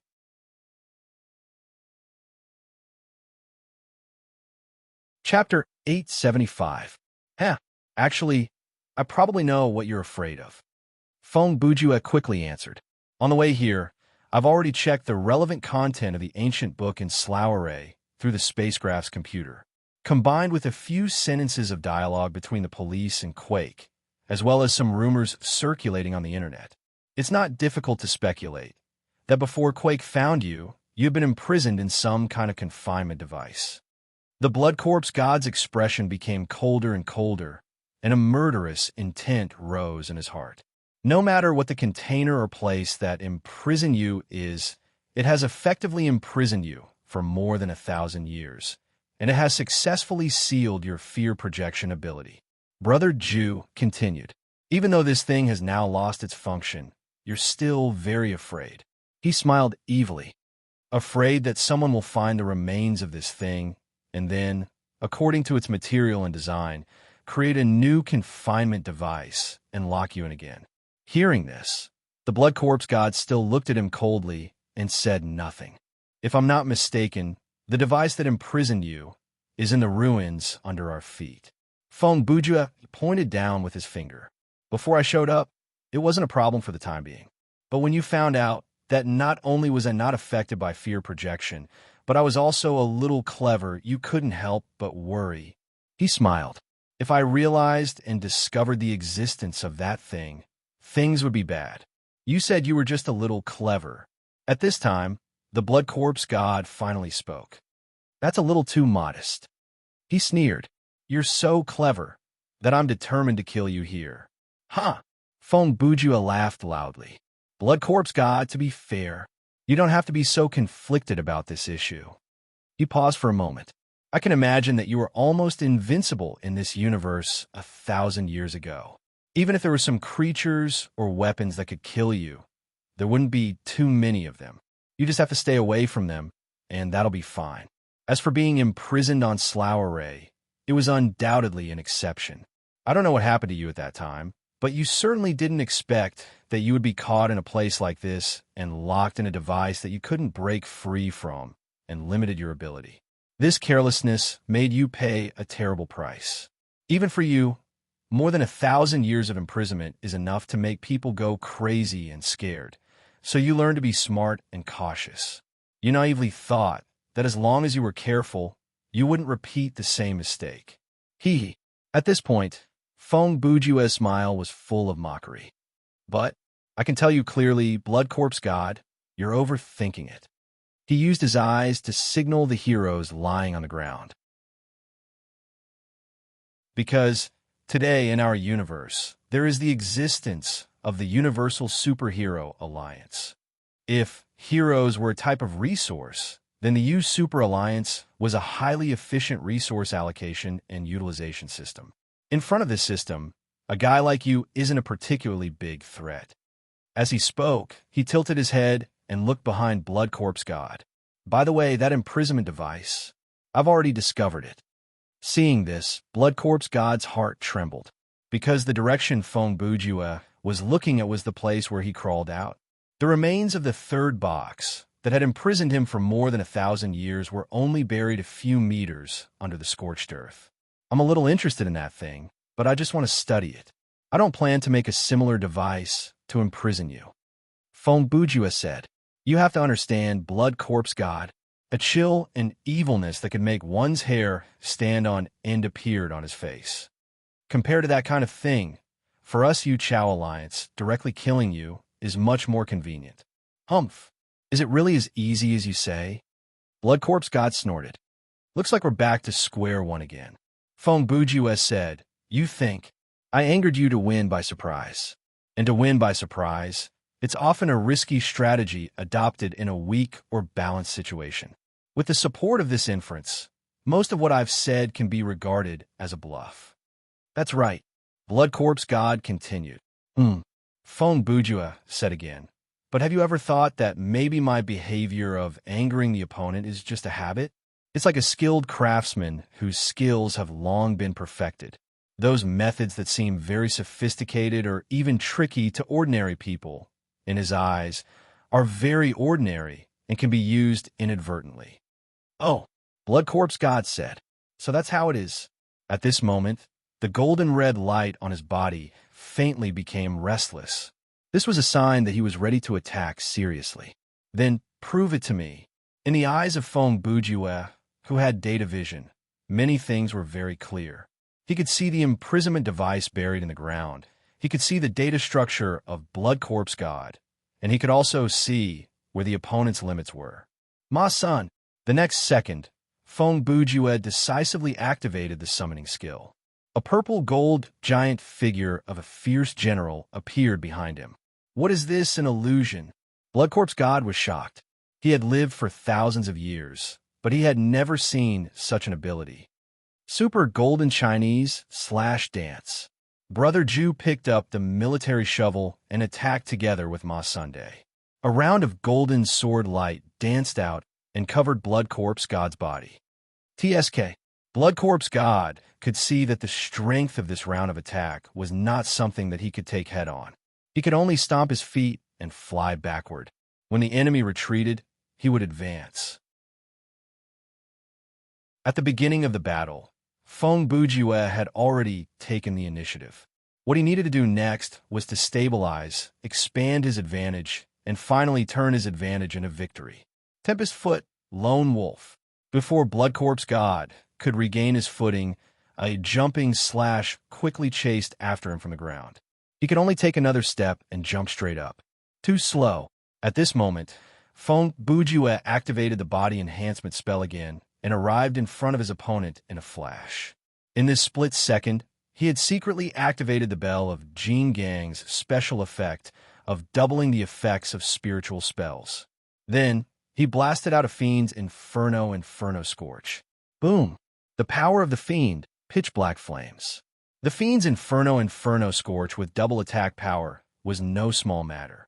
Its power was far beyond the Southern Dipper Flying Dragon Fist. After Blood Corpse God was hit, he felt intense pain all over his body. His limbs felt like they were falling apart. However, as the strongest mutant in the Inhu clan, he would not die under this move. After a violent roar, Blood Corpse God's body flashed with red light. The energy that leaked out instantly eliminated the damage he suffered. Sure enough, this guy's self-healing ability is ridiculously strong. Feng Bujue saw the situation and thought, I must find a chance to cut off his head with a blade of breaking defense. Otherwise, I will have to use a move like the Tri-Beam to kill him. Boy, I haven't been hurt so much for a long time. On the other side, Blood Corpse God saw the gap in Brother Ju's posture after the move. He twisted his body in midair, took a step into the air, and rushed back. Where the wind from the fist passed, the sound barrier collapsed. The strong force moved mountains and rivers. Feng Bujue could not take this punch. His fighting style was mainly to guide, control, and attack. Under normal circumstances, he did not need to defend. When he had to defend, he mainly relied on dodging. In short, he could not take the hit. However, Blood Corpse God's speed and strength were super strong. The timing of this attack was also very suitable. Brother Ju used zero-time difference to calculate. He could not dodge this punch. The best situation was to be hit in the shoulder and lose one of his arms. So, he used the power of the orb again. Name, Immovable Mountain. Type, Other. Quality, Perfect Special Effect. Create a stable defensive force field around yourself. Block all external attacks for 5 seconds. Cooldown time, 10 hours. Resistance to spiritual attacks is 30%. Excessively strong attacks may break the force field. Remark, the orb that contains immovable divine power. In the harem, Brother Ju had used this to block Ji Xianzong's Wind's Breath Lin Ping. This time, the giant mountain that appeared around him blocked Blood Corpse God's punch without any suspense. You have quite a lot of ideas. Blood Corpse God's fist landed on the mountain, and there was the sound of a giant rock shattering. If I didn't have some skills, I wouldn't dare to fight with you. As Brother Ju spoke, he controlled Ma Sun to attack Blood Corpse God with Ma Sun's golden fist. Under the explosion of golden light, Blood Corpse God used his hands to protect his head and was knocked back to the ground.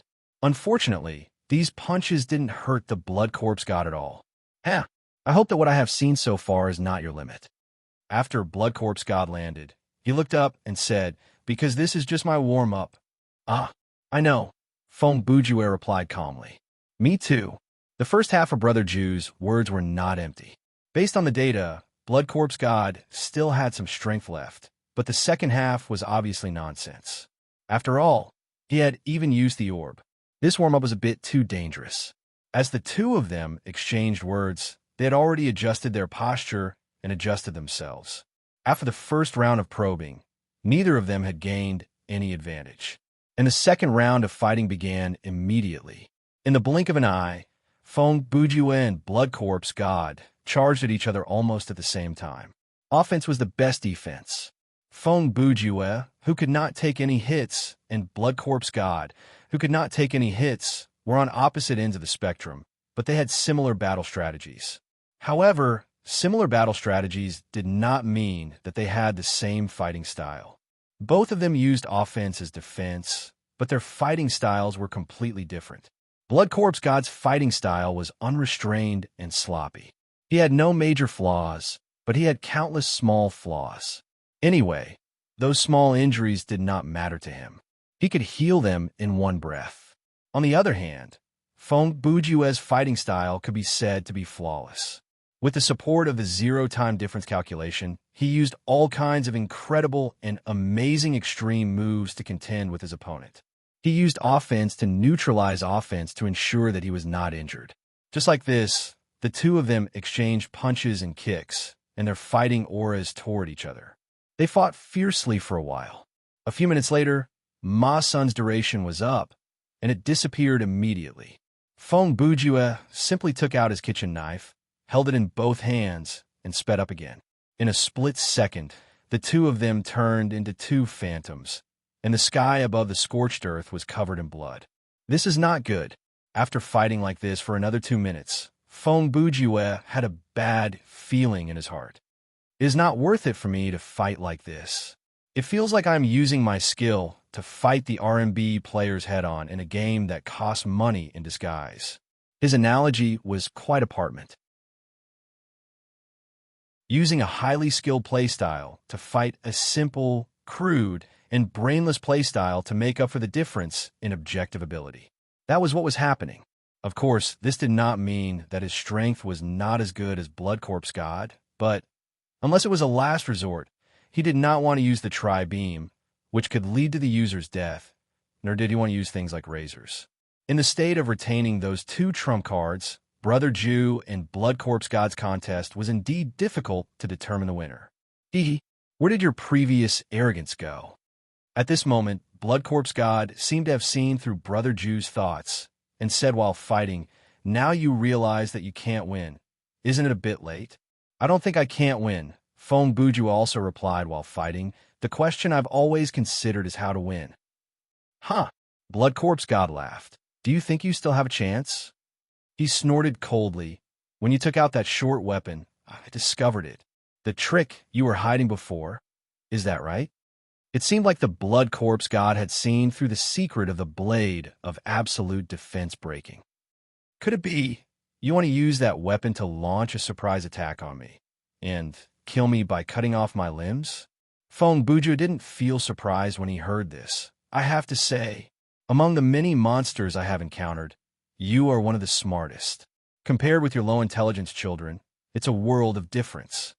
"What are you talking about?" Blood Corpse God asked suspiciously. "Are you trying to say something inexplicable to distract me?" No, Feng Bujue replied. "I'm just telling the truth." He paused for a moment and dodged a roundhouse kick from his opponent. After he flipped backward with one hand on the ground, he continued, "You probably don't know yet. I'm not a creature of your universe, but an earthling from another parallel universe." "So what?" Blood Corpse God replied, as if indicating that he wanted to hear more. "I have been to many different multiverses and seen many different strange creatures, and one of them is Blood Corpse," Feng Bujue said again. "Heh, I thought you were going to say something." Blood Corpse God said, "Those things are just creatures I created out of interest. Because they used my genes, they inherited part of my biological characteristics." Blood Corpse God was obviously lying here. Blood Corpse was definitely not something he created out of interest. Once upon a time, when Blood Corpse God's name wasn't Blood Corpse God, he had also thought of himself as a human. Even though he was born with a terrifying face and a cruel personality, And even his own kind of Inhu saw him as a monster. He didn't think so himself. As a mutated form of a highly intelligent life, he also had a certain degree of humanity. The discrimination, fear, and disgust of the outside world for no reason had also made him feel sad and frustrated. Therefore, he told himself that he didn't need the recognition of his own kind, nor did he need the recognition of any race. He would stand above those who hated him and turn their discrimination into admiration, their fear into reverence, and their disgust into jealousy. It was from then on that the Blood Corpse god began to slaughter planet after planet, leaving behind a fierce reputation. At that time, he wasn't that strong. Many excellent warriors had almost killed him, but in the end, he survived, and he continued to grow and become stronger in battle. Many years had already passed since he had become a terrifying existence that was almost impossible to destroy. At that time, there was indeed no one who still remembered his identity and name as a member of the Inkal clan. Among his many titles, the name Blood Corpse was the one that appeared the most frequently. It was also at that time that Blood Corpse god's thoughts changed. He realized that what he had done over the years didn't make him truly happy. When he looked back, there was nothing but bones on the way here. He felt lonely. His biological instinct made him desire to interact with his own kind, but he was no longer a Inhu race. Even he had abandoned his original name. Therefore, he decided to solve the problem himself. It was impossible to split and reproduce, and he didn't want to die, but he was the strongest mutant. He could do things that others couldn't. After many dangerous attempts, he succeeded in separating a small part of himself under the premise of ensuring that he didn't die, and he became an independent creature. But that creature didn't become a life form like him as he wished. On the contrary, that thing quickly grew into a brainless monster that thirsted for flesh and blood endlessly. Other than an ugly appearance and some strange strength, it didn't inherit any intelligence from the Blood Corpse god. The Blood Corpse god was very disappointed, but he didn't give up immediately. After that, he tried many similar things, but the results were the same every time. He didn't destroy the creatures that he created. He just threw them into the universe and left them to fend for themselves. Perhaps he still had a glimmer of hope that with the passage of time, these blood corpses would develop intelligence on their own. Of course, this was just a glimmer of hope. I see. You created them. Fong Bujue quickly added, I'm getting more and more interested in you. At this time, Brother Ju had a plan in his mind. A plan that seemed impossible but was worth a try.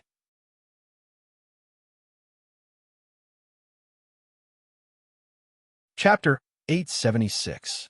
I say, after making up his mind, Fong Bujue suddenly feinted an attack and then retreated a few feet, jumping out of the battle circle. Can you stop for a moment? What? Hearing that, the god of Blood Corpse did not give chase because he understood that, with Fong Bujue's speed, as long as he was not heavily injured, he could abandon the battle and escape at any moment. Suddenly, you want to negotiate? Bloody Corpse god's tone was obviously sarcastic. Or, have you decided to change the plan and use delaying tactics to wait for the U-Super Alliance's reinforcements to arrive? You're not bad. Fong Bujue did not answer the question directly, but praised Bloody Corpse God with a smile. Regardless of combat ability or intelligence, you are of a high standard. As he spoke, he put away the two weapons in his hands. So I think we can talk about a deal. A deal. Bloody Corpse God repeated the two words. The words seemed to be quite unfamiliar to him. Oh, you mean to reach some kind of agreement for the exchange of benefits? He sneered. This is interesting. Do you really think you have the right to negotiate with me? Fong Bujue did not respond, but looked back at Tough Guy and the others in the distance. At this time, Tough Guy was completely unconscious, and the three people from the Slow Alliance were still twitching on the ground. At this distance, the police's communicator was undoubtedly unable to collect the sound or image of his conversation with Bloody Corpse God. So, first, let me show you something. As Fong Bujue spoke, he took out Chuck Norris's razor and raised his hand to shave his hair. Bloody Corpse God did not quite understand Brother Jew's behavior, but he still watched patiently. Not long after, Brother Jew had shaved all his hair and became bald. "Done. What are you doing?" Bloody Corpse God asked. "You just showing me this?" He raised his hand and pointed at the top of his head. Although it was a little bumpy and his skin was dry, it was also in a state where not a single strand of hair grew. "Do you think I still need to look at yours?" "No, it's not the same," Fong Bujua said seriously. "In terms of looks, hair is very important to me." "Oh." The Blood Corpse God nodded and replied with a serious expression. "I've never seen such a shameless person. In short, what I want you to know is the current me has already awakened an overwhelming power." Fong Bujua said, "I can kill you with one punch." "Heh." The Blood Corpse God shook his head and laughed. "You called a halt to the battle just to waste time with such a boring joke." As soon as he said the word, the Blood Corpse God's smile froze. Because in this instant, Fong Bujua had already disappeared from his line of sight. "I'm here." At the same time, Brother Jew's voice appeared behind the Blood Corpse God, and he used a finger to lightly tap the latter's shoulder. "Ah!" The Blood Corpse God immediately roared and instinctively turned around to throw a spinning kick. This spinning kick brought with it a violent gust of wind that swept across the scorched earth behind him. Its power was like a surging wave. But he did not kick anything. "My mind is very fast, very fast." Fong Bujue's voice sounded again. In the blink of an eye, he had returned to where he was standing before, as if he had never moved. "In comparison, I feel that my body is very slow. It makes me feel powerless." "What did you do?" The Blood Corpse God looked at his Brother Jew again, and his expression was one of shock and fear. Brother Jew ignored his question and continued, "However, in this state, that powerless feeling is slightly alleviated. Even though my body still can't catch up to the speed of my mind, it's still passable." He tilted his head and looked at the Blood Corpse God. "And you in my eyes at this moment, you're as slow as still." "I understand." The Blood Corpse God calmed down slightly and said in a low voice, "You use some kind of trump card to greatly increase your speed. Shaving off your hair was just a trick. I can't explain the theory behind it to you, and even if I did, you might not understand." Fong Bujue replied, "But your deduction is mostly correct. One thing that needs to be corrected is, I didn't just increase my speed." He paused for half a second. "Let me emphasize again, the current me can kill you with one punch." Before he finished speaking, the golden red light in the Blood Corpse God's body became brighter. He was like a beast that smelled danger and was rapidly reacting, activating the potential in his body. "It's useless," Fong Bujua said. "With your strength, no matter what you do, it'll only be one punch." "Humph." The Blood Corpse God snorted coldly. "Stop bluffing." He raised his arm and pointed. "If what you said is true, why don't you make your move? Do you have amnesia?" Fong Bujua lazily touched his neck. "Didn't I say that I want to make a deal with you?" He spread his hands. "In order to make you realize the necessity of this deal, I'll show you my strength first." "You mean if I refuse?" The Blood Corpse God probed. "You don't mind killing me with one punch?" "That's right," Fong Bujue replied bluntly. "Humph. Then I really have to thank you," the Blood Corpse God said. "You gave me the right to choose. I know that you still don't fully believe what I said," Fong Bujue said, "but I can't prove it by punching you. So, I'll keep this punch for now and analyze the situation for you." He licked his lips and said with a relaxed expression, "During this time, if you want to attack me, go ahead." Hearing that, the Blood Corpse God just stared at Brother Jew warily. He didn't answer or move. In fact, at this time, the Blood Corpse God just refused to admit it. In his heart, he already believed Brother Jew's words. He was also a creature with a lot of combat intelligence. He could infer the truth from lies with just a little thought. It didn't matter if it was one punch or two punches. With the speed that Fong Bujue showed just now, as long as he took out the kitchen knife again, he would directly dismember the Blood Corpse God. Then, the winner would be decided. With this thought, he didn't need to lie. So, when he said kill with one punch, he would kill with one punch. Blood Corpse God, your primary goal is to survive. As a highly intelligent life form, you are bound to have fear of the unknown world of death. Feng Bujue began his narration. The second is freedom. Under the premise that your life can continue, you don't want to be imprisoned again. He raised his hand and waved his fingers. But I have to tell you, based on the current situation, you can't do these two things alone. After Brother Ju put down his hand, he continued, your strength is indeed very strong. In terms of fighting ability alone, you can compete with the Nebula-level heroes of the U Super Alliance. With your fear projection, in a one-on-one battle, you are almost invincible. But the Nebula-level heroes are not to be trifled with. Their mental strength is undoubtedly very strong, and they also have all kinds of abilities. Those abilities may not be worse than yours. Even if they can't beat you in a one-on-one battle, if 2 or 3 people come. No, 2 people will be enough. If they're determined to kill you, as long as 2 Nebula-level heroes attack at the same time, you will definitely die. Before that, the reason why they want to kill me? Blood Corpse God interrupted. From the ancient records of the Slulii Kingdom, just the crimes you committed on this planet alone are worthy of being sentenced to death 10 times over. Feng Bujua laughed. You should be glad that in the era when you were sealed, there was no organization like the U Super Alliance. Otherwise, you would have been finished long ago. Without turning his head, he used his thumb to point at the 4 figures far behind him. Even if you can hire a very good lawyer and use insufficient evidence as a defense to help you exonerate yourself from the crimes of the past. But the fact that you attacked and tried to eat these heroes just now is very difficult to cover up. If there is no communication video or something, I can still help you to silence them. Unfortunately, there is. When Blood Corpse God heard this, he increasingly felt that there was something wrong with the other party's words. This guy in front of him seemed to be different from the other heroes. In addition, even if you can let bygones be bygones and accept punishment with a good attitude in exchange for a prison term or something, Feng Bujue quickly added, after parole, what are you going to do? A dangerous species like you will always be on the watch list of the U Super Alliance. Are you going to obediently plead guilty and serve your sentence, quit eating humans after you get out of prison, and find a place to live a stable life? Do you think this is possible? Hey, you're a hero. With this kind of attitude that leads people to evil and reasonable analysis, is it really okay to try to hinder others from turning over a new leaf? At this moment, Blood Corpse God could not help but complain fiercely in his heart. In summary, you can basically foresee your future, right? Feng Bujue continued.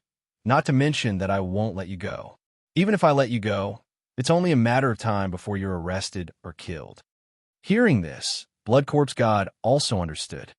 And you will give me another option? That's right. The corner of Feng Bujue's lips curled up, and he made no attempt to hide his expression as if he had succeeded in his scheme. Come and be my subordinate. What did you say? Blood Corpse God could not believe his ears. He practically enunciated each word as he asked this question. Feng Bujue laughed.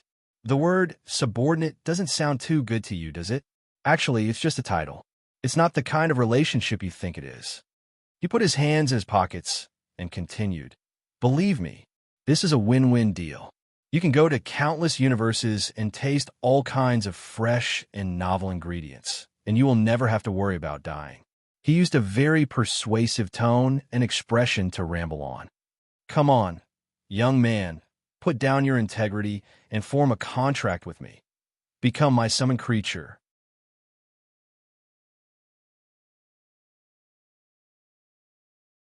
Chapter 877.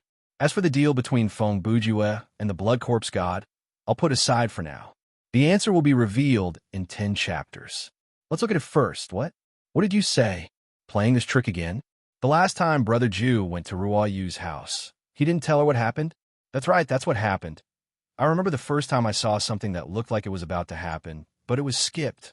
It was when a young man was piloting the prototype robot to fight against the apostles. At that time, the screen turned black, then the next time it turned bright, I saw the ceiling of the hospital. This feeling is not good.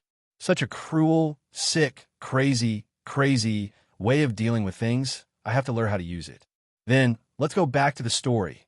After leaving the free exploration mode, Fong Bujua disconnected and came out of the game capsule.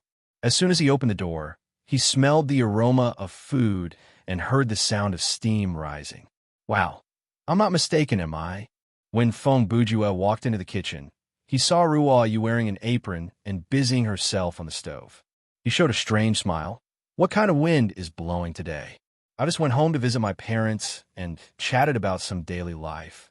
Ruoyu was still cold. She didn't even look at Brother Ju as she continued busying herself. Then my mom nagged me about some things, so on the way back, I stopped by the market.